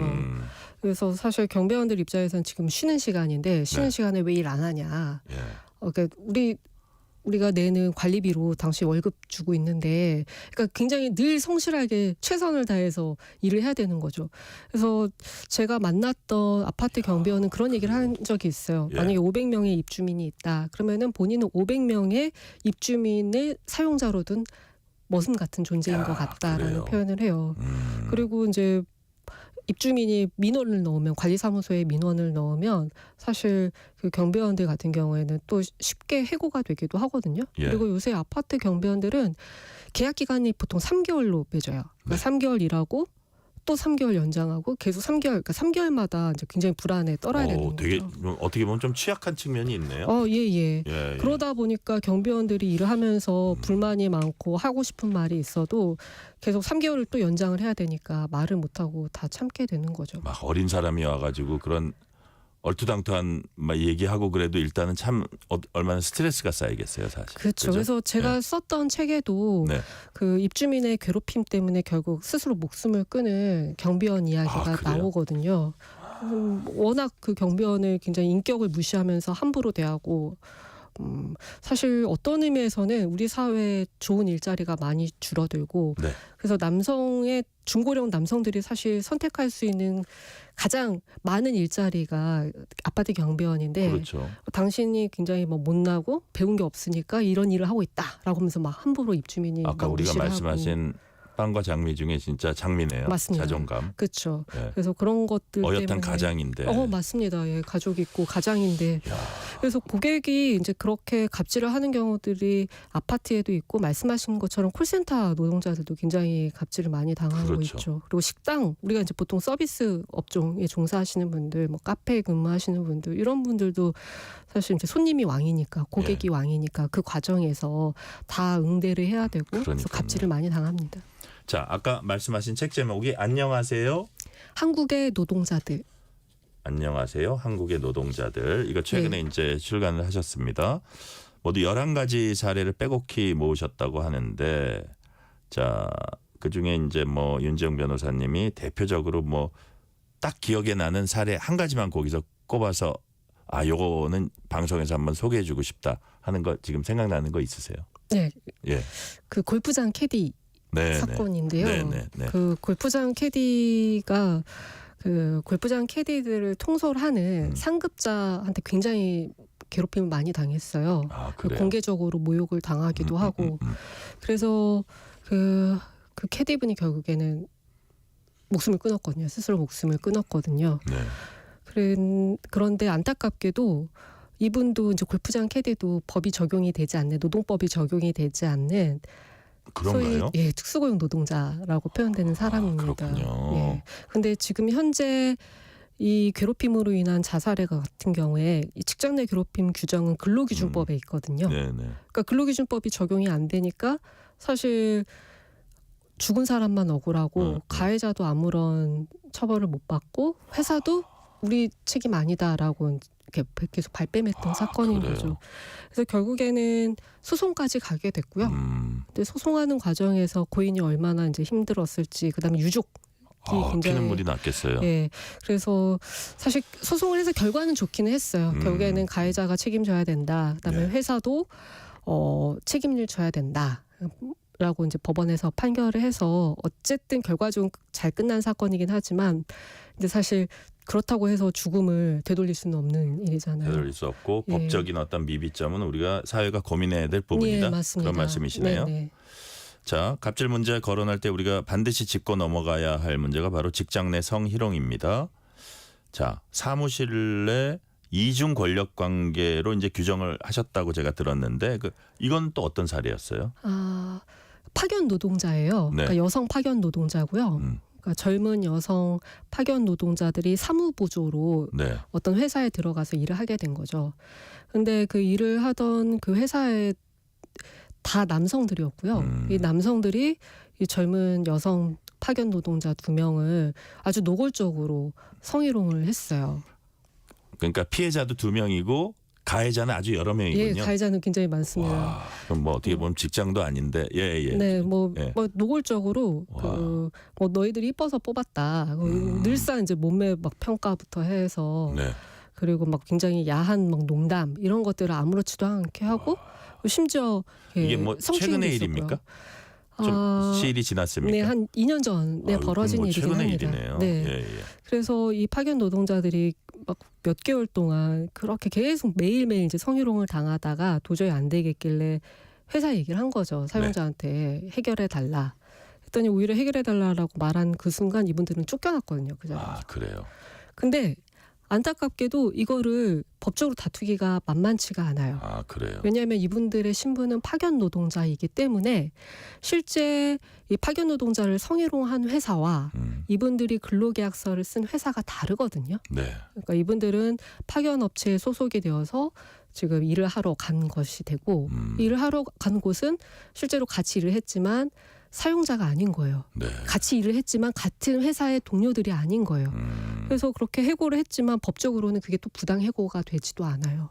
그래서 이거를 좀 저는 적극적으로 다퉈보고 싶었지만 결국에는 다투지를 못했고 뭐 이기긴 했어요. 소송 오히려 이제 역으로 소송을 당해서 가해자들한테 소송을 당해서 결국에는 소송을 하게 돼서 이기긴 했지만 실제로 이런 성희롱도 권력 관계가 되게 명확하게 드러나는 것 같아요. 그러니까 정규직보다 비정규직 여성들이 훨씬 성희롱을 많이 당하기도 하고 그렇게 성희롱을 당했을 때 해결할 수 있는 방법이 비정규직들은 좀 마땅하지도 않기도 하고요. 거기서도 또 정규직 비정규직이 갈리는군요. 네, 맞습니다. 자, 윤지영 변호사님께서는 한 시멘트 사업체 손해 가압류 사건 다루면서 고상하게 노동자들의 숨통을 끊는 방법이라고 이제 표현을 하셨어요. 합법의 탈을 쓴 일종의 갑질 폭력이라고 보시는 건가요? 이런 것들도 폭력까지는 아닌. 네, 그 사안은 조금 달라요. 예, 비정규직 노동자들이 노동조합을 만들었고 그래서 그 회사를 상대로 소송을 했는데 오히려 이제 해고를 당한 사안이에요. 그래서 우리 일하게 해달라라고 파업을 했던, 그러니까 파업이 아니라 우리를 일하게 해달라라고 이제 계속 이제 요구를 했던 사안인데 회사가 이 노동조합과 조합원들을 상대로 노동조합원들을 상대로 손해배상을 청구한 거죠. 당신들이 우리를 괴롭혀서 회사에 손해가 발생을 했다. 그래서 거의 한 20억 넘는 손해배상을 청구를 한 거예요. 근데 법적으로 보면은 그 손해배상 청구는 아무런 문제가 없어요. 뭐 회사에서 얼마든지 우리는 손해 입었다고 주장을 할 수 있죠. 뭐 법원이 나중에 판단을 하겠지만 손해배상 청구를 할 수가 있는 거고 그리고 가압류 신청도 가능하긴 해요. 근데 이제 보통 법원은 가압류를 다 받아두죠. 그 손해배상 청구 자체도 법적으로는 아무런 문제가 없기 때문에 하게 되죠. 근데 문제는 이분들은 결국에는 노동조합 활동을 했다라는 이유로 지금 손해배상 청구를 당한 거고 가압류도 결정이 나면은 예컨대 이사 전세금을 못 빼기 때문에 이사를 못 가요. 그다음에 은행 거래도 중지가 되기 때문에 사실상 신용불량자처럼 경제적인 활동이 중단이 돼요. 그런데 이제 소송에서 법원의 판단을 받기까지는 굉장히 막 몇 년이고 세월이 걸리는 거죠. 그리고 실제로 손해배상 판단이 받을 수도 있기 때문에 몇 년을 굉장히 불안에 떨어서 살아야 되는 거예요. 그래서 회사가 보통 회유를 합니다. 노동조합을 탈퇴를 하면 당신을 상대로 한 손해배상 청구 취하할게. 그러면은 실제로는 회사가 이 손해배상 청구가 목적은 노동조합을 이제 약간 깨부수기 위한 노조 탈퇴를 목적으로 한 사실 법을 활용한 방법이기도 한 거죠. 네. 그래서 자, 이런 문제가 여기서- 있다고 생각을 합니다. 여기서 짧게 하나 여쭤보면 이제 노란봉투법 이른바 아, 예. 이게 이제 경영계하고 노동계하고 첨예하게 맞서고 여야가 첨예하게 맞서는데 거기에 대해서 어떻게 생각하시는지 짤막하게 한번. 아주 상식적으로 판단하면 좋을 것 같아요. 네. 내 노동 조건을 결정하는 사람을 상대로 네. 단체 협상을 할 수 있어야 된다. 교섭을 할 수 있어야 된다. 근데 지금은 그게 막혀 있다. 형식적인 사용자와 실질적인 사용자가 네. 지금은 많이 분리가 되어 있고 근데 현재 그러니까 그 노조법으로는 형식적인 아무런 어떤 결정 권한이 없는 그 형식적인 사용자를 상대로만 교섭이 가능하고 실질적인 사용자를 상대로는 교섭이 어렵기 때문에 그래서 사실 굉장히 무력화되어 있는 상황인 거죠. 소위 말하는 노동 3권이. 그래서 그냥 간단합니다. 내 노동 조건을 결정하는 회사와 교섭할 수 있도록. 그래서 단체 협약을 맺을 수 있도록 하자라는 게 이제 노란봉투법의 취지고요. 그 과정에서 회사가 함부로 손해배상 청구를 하지 못하도록 하자라는 것까지 포함된 내용이긴 합니다. 네. 자, 박진목 씨가 정부 한 부처에서 작년 9월에 직장 내 갑질로 청년 인턴이 극단적인 선택을 한 부모입니다. 노동부에 신고하여 해당 부처에서 자체 조사를 하였지만 결과를 공개하지 않습니다. 이럴 때는 어떻게 하면 좋을까요? 하고 박진목 님이 여쭤왔네요. 공개를 하지 않는다고요? 예. 그냥 아주 법리적으로만 얘기를 하면은 정보 공개 청구를 해서 네. 받을 수는 있어요. 그러나 실제 받는다는 보장은 없습니다. 네네. 왜냐하면은 이제 노동청에서는 이거는 대외비, 그러니까 내부의 회의 자료이기 때문에 그래요? 공개할 필요가 없다라고 할 수도 있는 거죠. 네. 그래서 어디까지 공개할 것인지가 늘 다툼이 되기는 해요. 그냥 딱 결과만 알려주는데 네. 왜 그런 판단을 했는지를 알려면은 전체적인 뭐 회의 자료부터 해서 어떻게 조사를 했는지 조사 보고서를 받아야 되는데 네. 이런 자료를 안 보여주는 거죠. 그런 거에 대해서 사실 소송으로 가지 않는 이상은 사실 받아내기가 어려운 게 되게 현실이에요. 그래요? 굉장히 좀 심각한 문제이긴 합니다. 그렇군요. 자, 그래도 좀 더 세세한 그 어떤 코칭을 원하시면 직장갑질 119에 오셔서 저기 상담을 받으시면 되겠고요. 네. 자, 열심히 직장 문화 관련 상담하겠습니다. 자, 이게 직장갑질 119 진짜 이렇게 좀 저기 우리가 많이 도와줘야 된다 이런 그 얘기도 있습니다. 직장 문화 관련해서 최근 상반되는 경향이 있다고 합니다. MZ세대 직장생활 본격화하면서 이른바 3요 문화. 직장 상사가 일 시키면 이걸요? 제가요? 왜요? 라고 반문한 데서 나온 3요입니다. 자, 갑질에 대비되는 을질이라고도 표현하는데 이런 현상 어떻게 평가하세요? 그냥 귀엽다? 참 어려운 문제이긴 해요. 네. 왜냐하면 소위 이제 선배 세대들은 정말 열심히 일을 했고, 네. 그에 비해서 뭔가 후배 세대들은 MZ 세대들은 자기 것만 챙기는 듯한 인상을 가질 수밖에 없다. 그건 너무 자연스러운 생각이다라고 네. 저는 보긴 하는데요. 다만 이게 사회는 계속 변하잖아요. 그러니까 불과 한 뭐 15년 전만 해도 주 6일 근무가 너무 당연했는데 이게 주 5일 근무로 이제는 줄어들었고 이제 주 4일 근무까지 가고 있는 거거든요. 네네. 그러니까 어쨌든 점점 나아지는 방향으로 해서 이 일과 생활을 병행할 수 있는 방향으로 이제 점점 사회는 간다라고 생각을 하고요. 아마도 그럴 것 같아요. 그러니까 말씀하신 그 3요 같은 경우에 그냥 문자 그대로만 놓고 보면은 사실 화날 일은 아니군요. 잘 네. 설명해 주면 돼요. 당신이 하면 됩니다. 이거는 이런 때문에 당신이 하면 됩니다. 근데 이제 이게 화가 나는 이유는 소위 그런 거죠. 어쭈 네가 감히 나한테 그런 권위적인 또 생각이 약간 자리 잡고 있다. 그렇죠. 예. 근데 사실 MZ들이 그렇게 얘기를 하는 거는 어떤 대들려거나 그런 게 아니라 진짜 그러니까요. 궁금하기 때문에 묻는 것일 수도 있거든요. 네.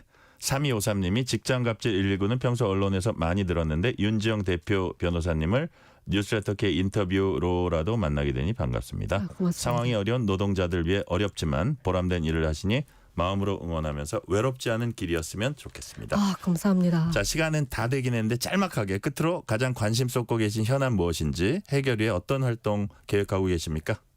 네, 저는 비정규직 노동자들 문제에 늘 관심이 많았고요. 특히 노동법의 적용을 받지 못하는 그 사각지대에 있는 노동자들 굉장히 관심이 많습니다. 그래서 지금은 이분들이 그냥 모 아니면 도인 상황에서 노동자로 인정받으면 노동권이 인정이 되고 노동자로 인정받지 못하면 그냥 정말 나락에 떨어져서 아무런 법이 보호하지 않는 보호받지 못하는 상황에 놓이는데 이런 그 녹아내리는 노동법 밖에 있는 노동자들이 일한 만큼 대우받을 수 있도록 노력하고 싶습니다. 네, 오늘 말씀은 여기까지 듣겠습니다. 민간 공익단체 직장갑질 119 대표 맡고 계신 윤지영 변호사였습니다. 말씀 감사합니다. 고맙습니다. 퇴근길 당신과 함께 읽는 세상 이야기 KBS 1라디오 뉴스레터 K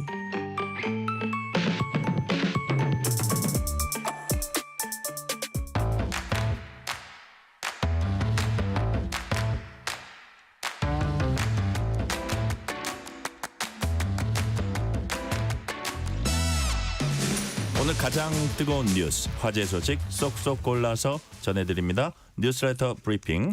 오늘은 서울신문 손지은 기자 나오셨습니다. 손지은 기자 어서 오세요. 네, 안녕하세요. 자, 배우 김수현 씨와 고 김세론 씨 간의 교제설이 각종 논란을 낳고 있습니다. 급기야 김수현 씨 측이 당초 예고했던 공식 입장 발표를 앞당겨서 오늘 내놨습니다. 어떤 내용입니까? 네, 논란이 처음 불거진 건 지난 10일입니다. 유튜브 채널 가로세로 연구소가 김세론 씨 유족의 발언을 인용해서 네. 고인이 15세 미성년자일 때부터 김수현 씨와 6년간 교제했다고 주장을 했습니다. 자, 여러 가지 논란들이 불거졌는데요. 오늘 김수현 씨의 소속사 골드메달리스트가 공식 입장문을 냈습니다. 김수현 씨와 김세론 씨는 김세론 씨가 성인이 된 이후인 2019년 여름부터 2020년 가을까지 교제했다라고 주장을 했습니다. 그러니까 미성년자 시절에 김세론 씨와 사귄 게 아니다라는 주장이고요.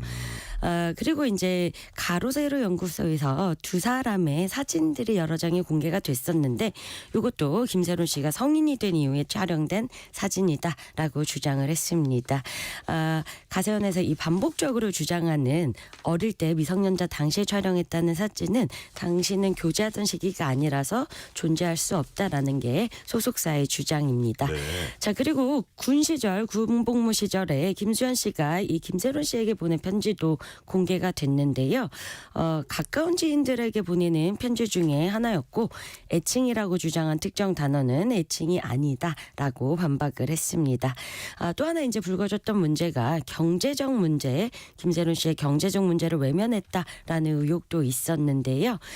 소속사는 김세론 씨가 채무를 더는 갚을 능력이 없다고 판단을 해서 배상액을 모두 손실보전 처리했고 이런 것들이 감사보고서에도 확인할 수 있다라는 게 오늘 입장문에 담겼습니다.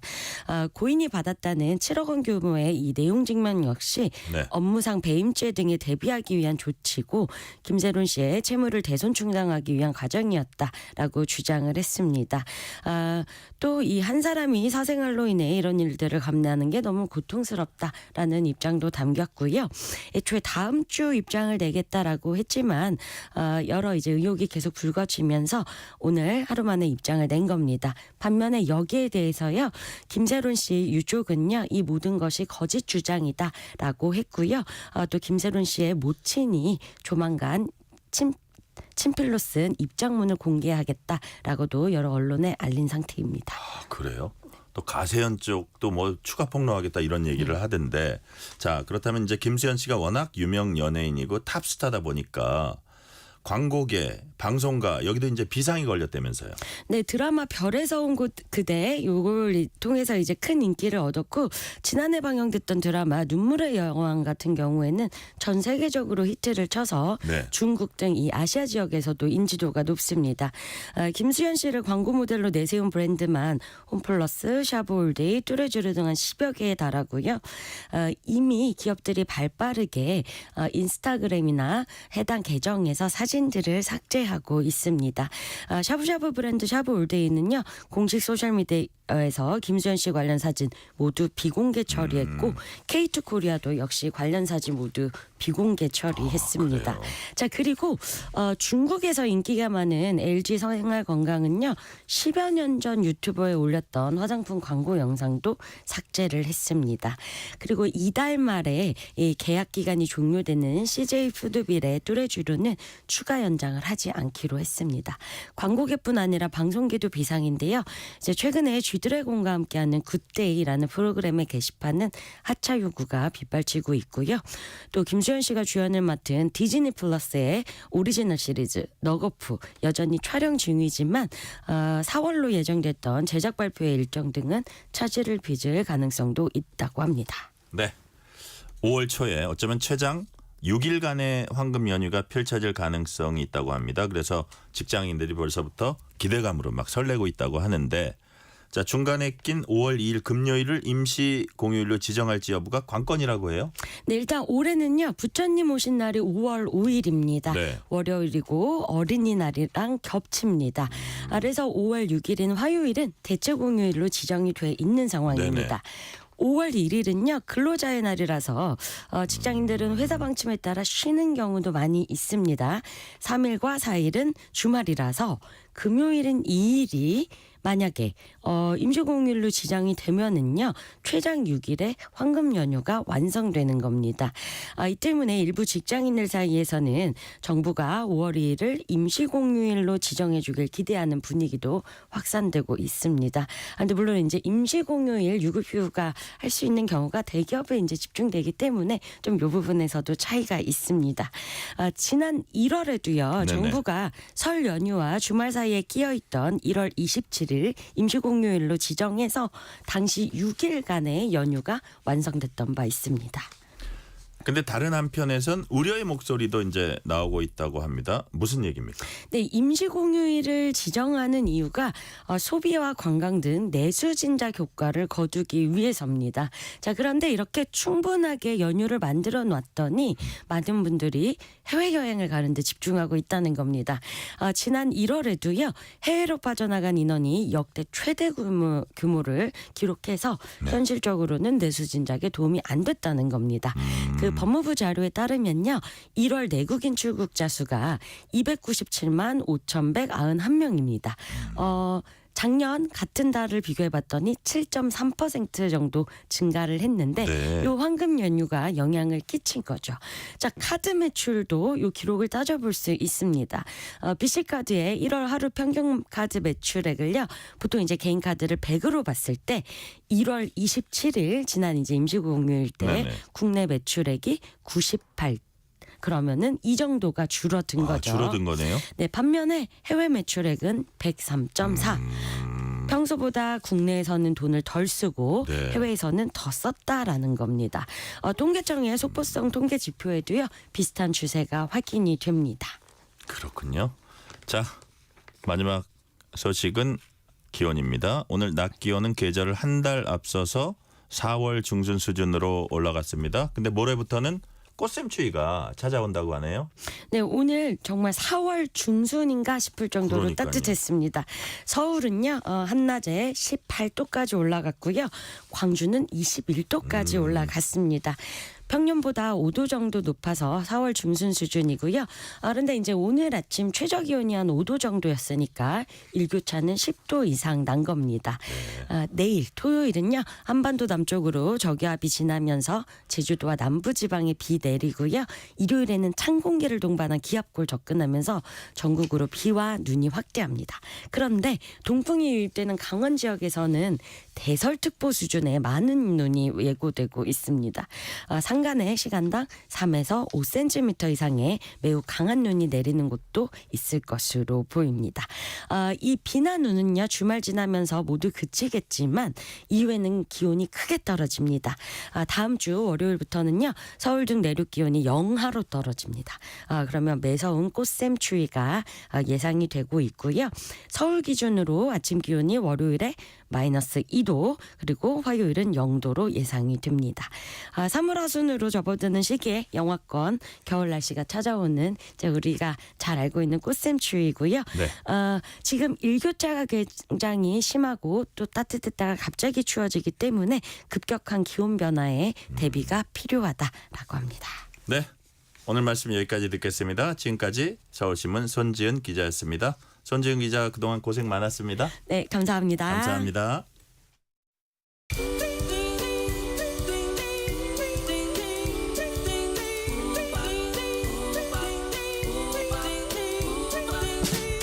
오늘 하루 뉴스를 정리해주는 다정한 편지 한 통. KBS 일라디오 뉴스레터 K.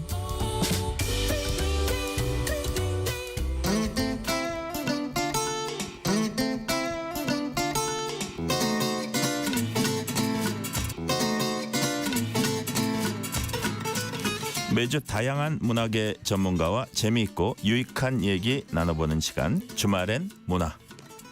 3월 14일 오늘은 화이트데이라고 하는 날입니다. 밸런타인데이, 화이트데이 같은 데이들 언제부터 어떻게 생겼고 정말 의미가 있는 건지 살펴볼 거고요. 거기에 앞서서 김수현, 고 김세론 소식을 집중적으로 전해드립니다. 오늘 하재근 문화평론가 나오셨습니다. 하재근 평론가님 어서 오세요. 네, 안녕하세요. 자, 저희가 앞서서 이제 뉴스 브리핑 코너에서도 오늘 뭐 김수현 측 기자회견 뭐 이런 내용 조금 정리를 해드렸는데요. 네. 지금 보니까 그 어머니가 또 뭔가 밝힌다 그러고요. 예. 뭐 가세현 측에서 또 뭐 추가 폭로한다 그러고 이게 와 파장이 만만치 않아 보이는데 하재경 예. 평론가님 보시기에 지금 이 사태의 핵심이 뭡니까? 이 사태의 핵심은 네. 김수현 씨가 엄청난 비난을 받고 있는데 네. 그 비난의 사유가 뭐냐면 김세론 씨가 미성년자였을 때 네. 미성년자와 교제를 하고 그다음에 그 상대방이 7억이라는 빚을 압박받도록 방조해서 죽음에 이르도록 한 것이 아니냐라는 비난을 받고 있는 거예요. 와, 이 두 가지가 되게 크네요. 그렇습니다. 둘 다. 예. 이것이 어느 유튜브 채널에서 폭로가 나와서 이게 사실관계가 증명된 건 아닙니다. 네네. 이런 폭로가 나와서 의혹이 제기되니까 대중이 이제 김수현 씨한테 엄청나게 비난을 하면서 논란이 이제 일파만파 커지게 된 건데 네. 오늘 거기에 대해서 김수현 씨 측에서 해명이 나왔거든요. 네네. 첫째, 미성년자 교제 부분에 대해서는 아니다. 성인이 된 이후에 1년 남짓 사귀었을 뿐이고 네. 헤어진 지 지금 4년 정도 됐다. 1년 남짓 사귀고 헤어진 지 4년 됐으면은 거의 남이라고 봐야 되잖아요. 예. 그런 취지로 이제 해명을 한 거고 근데 그동안 그 전에는 사귀지 않았다고 그랬던 것 같은데. 그렇습니까? 그 정식 기자회견 하기 전에는. 그러니까 이제 과거에는 열애설 났을 때 안 예. 사귄다고 했었는데 근데 그거는 이번에는 이제 공식적으로 작심하고 기자회견 했던 건 아니고 예. 그거는 그때는 안 사귄다고 했다 이번에 사귄다고 했는데 뭐 그건 이제 뭐 복잡한 얘기는 아니고 예. 이제 근데 어쨌든 최근에 미성년자랑 사귀었다면서 증거라고 공개된 사진들이 있는데 유튜브 채널에서 네. 그 사진들은 시점이 날조된 것이다.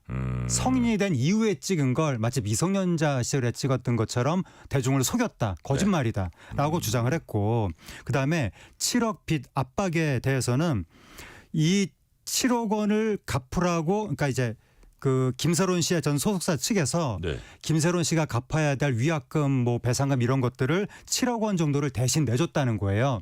그럼 이제 그 돈 받아야 되잖아요. 그게 이제 빚이라는 건데 하지만 김세론 씨 상황이 안 좋기 때문에 그 돈을 받을 생각을 아예 하지를 않았다. 근데 그냥 탕감해주면 안 되기 때문에 왜냐면 회사니까 네. 회사 돈 7억을 남한테 그냥 주면 배임이 안 되잖아요. 되니까. 예. 그러면 이제 회사에 배임이 될 수도 있고 예. 또 탕감해주는 순간 김세론 씨한테 증여를 해준 게 되기 때문에 예. 김세론 씨가 세금을 내야 되는 거죠. 그럼 김세론 씨 상황이 더 어려워지고 그렇기 때문에 우리는 최대한 빚을 받으려고 했으나 받지 못했다라는 그 모양새를 갖추기 위해서 한번 갚으라는 내용 증명을 보냈던 것이다. 그리고 거기에 그러한 저간의 상황에 대해서 김세론 씨한테 설명을 했었다 당시에. 그래서 김세론 씨도 상황을 이해했었다. 그런데 왜 이게 갑자기 무슨 빚을 독촉한 게 되느냐라고 하면서 두 가지 의혹에 대해서 다 부인을 했습니다. 다 부인을 했는데 아까 말씀드린 대로 그 가족 측에서는 네. 또 이거를 또 다시 부인하는 그런 뉘앙스를 예고를 했고요. 네, 유튜브 채널 측에서는 지금 추가 폭로가 예고된 그러니까요. 상황입니다. 예.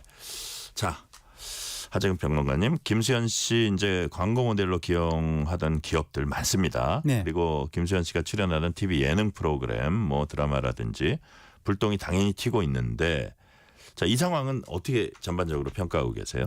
일단 기업들이나 방송사 입장에서는 이렇게 엄청난 대중의 분노가 터지면 네. 조심스럽죠. 그렇죠. 예, 그렇다 보니까 이러저러한 또 뭐 자구책을 생각을 할 수도 있는데 기본적으로는 좀 손절 움직임. 뭐 예. 손절이라는 표현은 너무 조금 이제 김수현 씨를 좀 섭섭하고. 몰아가는 느낌이 예, 있어서 예. 아직 사실관계를 모르니까.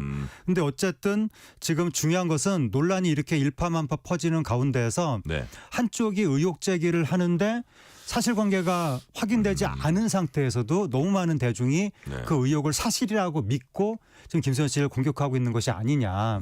근데 김세론 씨가 생전에 그 확인되지 않은 폭로로 김세론 씨가 고통받았다는 얘기가 많았거든요. 네네. 근데 김세론 씨가 사망하고 나서 이번에는 또 그런 김수현 씨에 대해서 여러 가지 의혹이 폭로가 나오고 있는데 어느 쪽도 지금 확인된 건 없으니까 좀 더 차분하게 사실에 드러날 때까지 좀 기다려봐야 되지 않을까 네. 그런 생각이 듭니다. 관련되는 질문인데요. 정말 확인되지 않은 소문들이 말씀하신 대로 마치 사실인 것처럼 포장돼서 뭐 유튜브 같은 데 통해서 퍼지고 네. 대중들이 소비하고 이것도 퍼날릴 거예요 아마. 네. 그 일부 언론에서는 이를 또 인용 보도하는 그렇습니다. 뭐 이제 뭐 어떻게 보면 악순환이 벌어지고 있는데 예. 이런 부분들 어떻게 뭐 하지 말라 그럴 수도 없고 네. 그냥 일단은 지금 보고 있는 거예요. 예, 그러니까 그죠? 지금 너무 상황이 심각한 것이 김세론 씨에 대해서 네. 생전에 일부 유튜브에서 확인되지 않은 폭로를 했고 그것 때문에 김세론 씨가 너무나 고통스러워했다고 하는데 네.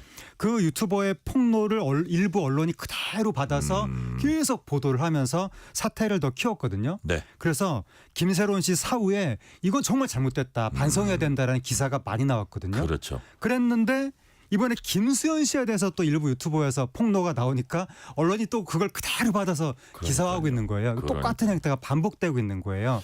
언제까지 이런 행태를 반복할 것인가. 그러니까요. 거기에 대해서 좀 안타까움이 있습니다. 그러니까 이런 그 마지막 질문으로 여기에 관한 마지막 질문으로는 네. 이 질문을 한번 드려볼게요. 뭐 김세론 씨, 곧 김세론 씨 유족은 이른바 사이버렉과 유튜브들에 대한 강력한 법적 책임 묻겠다고 이제 한 바가 있는데 네. 우리 하재근 평론가님이 보시기에 뭐 대중의 알 권리와 그다음에 유튜버들의 사회적 책임이랄까요? 네. 이 상관관계 어떻게 설정이 돼야 된다고 보세요? 알 권리하고 허위 정보를 퍼뜨리는 거하고는 아무 상관도 없거든요. 그렇죠. 예. 일부 유튜버들이 지금 허위 정보라든가 완전히 그 날조된 그 사실을 퍼뜨린다는 의혹을 받고 있는 거예요. 네. 거기에 대해서는 분명히 피해가 발생했다면 수사도 들어가고 처벌도 이루어져야 되지 않겠는가. 이거 완권리하고는 상관이 없다라고 네. 생각이 되는데 지금 문제가 그렇게 허위 사실을 퍼뜨리고 엄청난 조회수를 불러일으켜서 수익을 얻어도 네. 처벌은 솜방망이 아니냐. 약간의 벌금만 내면 되는 거 아니냐. 그렇기 때문에 이런 구조에서는 계속 이렇게 무책임한 거짓 폭로가 나올 네. 수밖에 없다. 네. 이거를 근데 또 해외 그 유튜브라는 플랫폼이 해외 플랫폼이라서 규제를 하기도 좀 어려워가지고 이러한 초국적 플랫폼에 대해서 개별 국민 국가의 시스템이 네. 어떻게 대응할 것인가 이걸 앞으로 우리 사회가 논의를 많이 해야 될 것 같습니다. 네. 주제 바꿔봅니다. 자, 데이에 대한 얘기입니다. 오늘이 화이트데이입니다. 남자가 여자한테 사탕 주는 날로 알고 있습니다. 이날 되면 잘 주세요. 저는 아무 상관도 없는 날입니다. 저하고는. 자, 근데 이 화이트데이가 우리나라랑 일본에만 있다. 들었어요. 이거 맞습니까? 네, 그렇습니다. 그래요? 그러니까 이제 화이트데이가 70년대 말에 일본의 네. 어느 제과 업체에서 마시멜로 데이라는 걸 만들었었는데 네, 네. 마시멜로 팔려고. 네. 근데 일본 사탕협회에서 좋다 마시멜로 데이 이 날을 딱 잡아서 우리도 사탕을 팔아보자. 예. 라고 해서 사탕 주는 날 화이트데이를 만들었는데 예. 근데 그 전에 발렌타인데이가 있었거든요. 그 한 달 후가 이게 화이트데이가 되나 그렇죠. 봐요. 한 달 차이로 한 달 전에 발렌타인 2월 14일 발렌타인데이, 3월 14일 화이트데이 이렇게 되는 네. 건데 그 2월 14일 발렌타인데이에 일본 업계가 뭘 만들었냐면 여자가 남자한테 초콜릿을 줘야 한다.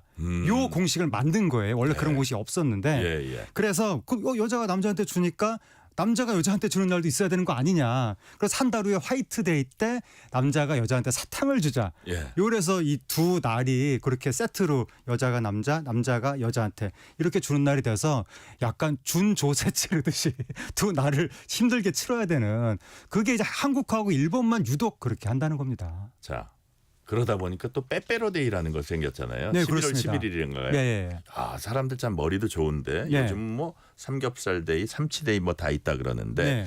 자, 하재근 평론가님이 보시기에 이런 한국형 데이 문화라 그럴까요? 그 네, 예. 특징이 뭐라고 보세요? 이게 네. 한국으로 올수록 점점 너무 세지는 느낌이 들기도 합니다. 세진다? 그러니까 예. 이게 화이트데이는 아까 한국, 일본에만 있다고 말씀드렸는데 네. 발렌타인데이는 이거 세계적으로 많은 나라에서 챙기는 기념일이긴 하거든요. 예, 예.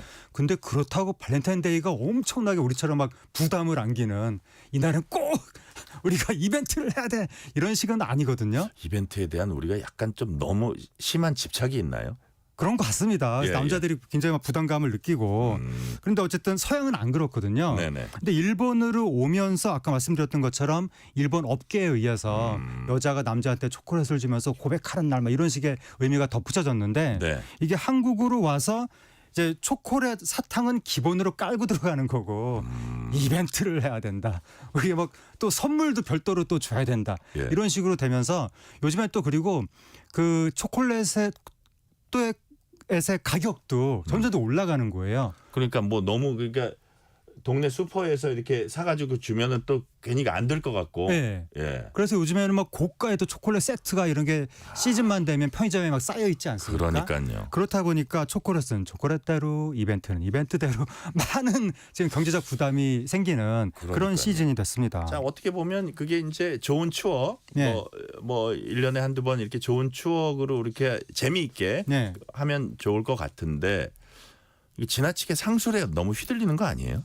그러니까요. 이게 뭐 아까도 말씀드렸던 것처럼 화이트데이는 완전히 일본 업계 마케팅으로 생긴 거고 예. 그다음에 발렌타인데이 때 초콜릿을 줘야 한다. 네. 이것도 마케팅으로 생긴 거거든요. 네. 원래 그런 문화가 없었는데 영국의 초콜릿 회사가 영국의 캐드버리라고 하는 초콜릿 회사가 네. 발렌타인데이엔 초콜릿을 선물합시다. 예, 이 예. 마케팅을 시작한 거예요. 그렇죠. 그래서 그 문화가 생긴 건데 우리가 언제까지 이렇게 그런 몇몇 업체 마케팅에 휘둘릴 것인가 거기에 대해서 상당히 더군다나 외국산 마케팅인데 상당히 좀 아쉬움이 있고 이러한 마케팅에 의한 억지 기념일보다 네. 우리의 삶에 기반한 우리 사회의 기념일을 좀 만들어 나가야 되지 않을까 네. 그런 생각이 있습니다. 그래요. 자, 그 얘기는 제가 뒤에서 다시 한번 다른 각도로 한번 더 마무리하는 질문을 드리고 자, 질문 한 두 개 더 드려보자면 자, 아까 캐드버리라는 초콜릿 회사 말씀하셨잖아요. 네. 이 회사가 이제 어떻게 보면 발렌타인데이의 뭐 시초라 그럴까 네. 단초가 된 그 회사라고 할 수 있는데 네. 올해 그 캐드버리라는 영국 초콜릿 회사가 발렌타인데이를 파괴하라는 캠페인을 이제 하면서 예. 모델도 막 사랑스러운 남녀 뭐 연인 모델 이게 아니고 자 아저씨를 선택했다고 합니다. 이게 네. 무슨 뜻인지 발렌타인데이 의미 변화를 보여주는 건가요? 이게 뭐죠? 그거는 저도 참 궁금한데요. 예. 이 회사가 광고를 만들었는데 네. 내용이 어떤 트렌드든지 아저씨들이 끼어들기 시작하면 그 트렌드는 망한다 이렇게 시작하거든요. 그러니까요. 네, 그래서 막 스키니진 이것도 아저씨들이 입기 시작하니까 트렌드 끝났다. 욜로 트렌드도 아저씨들이 개입하니까 끝났다. 이러면서 아저씨들 개그도 아재 개그 시작하니까 끝났다. 아니 그건 아니지만 어쨌든 그건 또 아니에요. 근데 예. 그런 얘기하면서 아저씨들 내어서 초콜릿 광고를 하는 거예요. 예. 무슨 의미지? 폐업하려고 그러는 건가? 근데 뭐 생각을 해보면 네. 워낙에 이 회사가 만든 그 초콜릿 발렌타인데이 문화가 젊은 연인에게만 국한되어 있으니까 네. 혹시 이게 굉장히 폭을 넓혀서 모든 사람들이 다 참여하는 기념일로 만들기 위해서 네. 좀 이렇게 기존에 없었던 중년 세대를 내세운 것인가 하는 생각도 드는데 네. 어쨌든 뭐 기발한 마케팅 아이디어를 생각해낸 것 같습니다. 그러니까요. 여하튼 뭐 큰 틀에서 보면 네. 뭐 이게 아는 뭐 연인들끼리 가족끼리 서로 작은 선물을 이렇게 주고받으면서 예. 뭐 그 날짜를 또 이걸 기념식이라고 하면 즐겁게 보낼 수 있는 그런 예. 그 긍정적인 측면도 분명히 있어요. 그렇습니다. 그럼에도 불구하고 이거를 조금 건전하게 또 횟수 면에서나 뭐 금액 면에서나 경제적인 사정까지 좀 고려해야 되는 거 아닙니까? 마지막으로 이런 데이 문화는 어떤 식으로 정착되는 게 좋을까요? 그러니까 우리의 좀 지루한 일상을 네. 잠시나마 좀 잊을 수 있고 재미를 느낄 수 있는 그렇죠. 그러한 생활의 소소한 계기로 이 데이들이 활용되면 좋을 텐데 그러려면 너무 큰 부담이 없어야 된다. 그렇죠. 근데 뭐든지 막 고가품을 사줘야 되고 이벤트를 해야 되고 이런 부담을 느끼기 시작하면 그때부터 이제 문제가 되는 거니까 부담 없이 나의 능력 한도 내에서 가볍게 즐기는 그런 데이 문화가 좋은 것 같습니다. 자, 데이 문화도 부담 없이 가볍게 즐기자는 그 말씀까지 오늘은 듣겠습니다. 지금까지 하재근 문화평론가였습니다. 말씀 감사합니다. 감사합니다. 8065님이 국민 여러분 모두가 힘든 시기를 보내고 있습니다. 그러나 이젠 국정안정과 경제를 위해서 제자리로 돌아가서 더욱 열심히 일합시다 해주셨네요. 오늘 뉴스레터 K는 여기까지입니다. 커피 쿠폰 당첨자 명단은 뉴스레터 K 홈페이지 확인해 주시고요. 오늘 끝곡 하동균의 그녀를 사랑해 줘요 듣겠습니다. 오늘도 함께해 주신 청취자 여러분 진심으로 감사드립니다. 지금까지 뉴스레터 K 전종철입니다.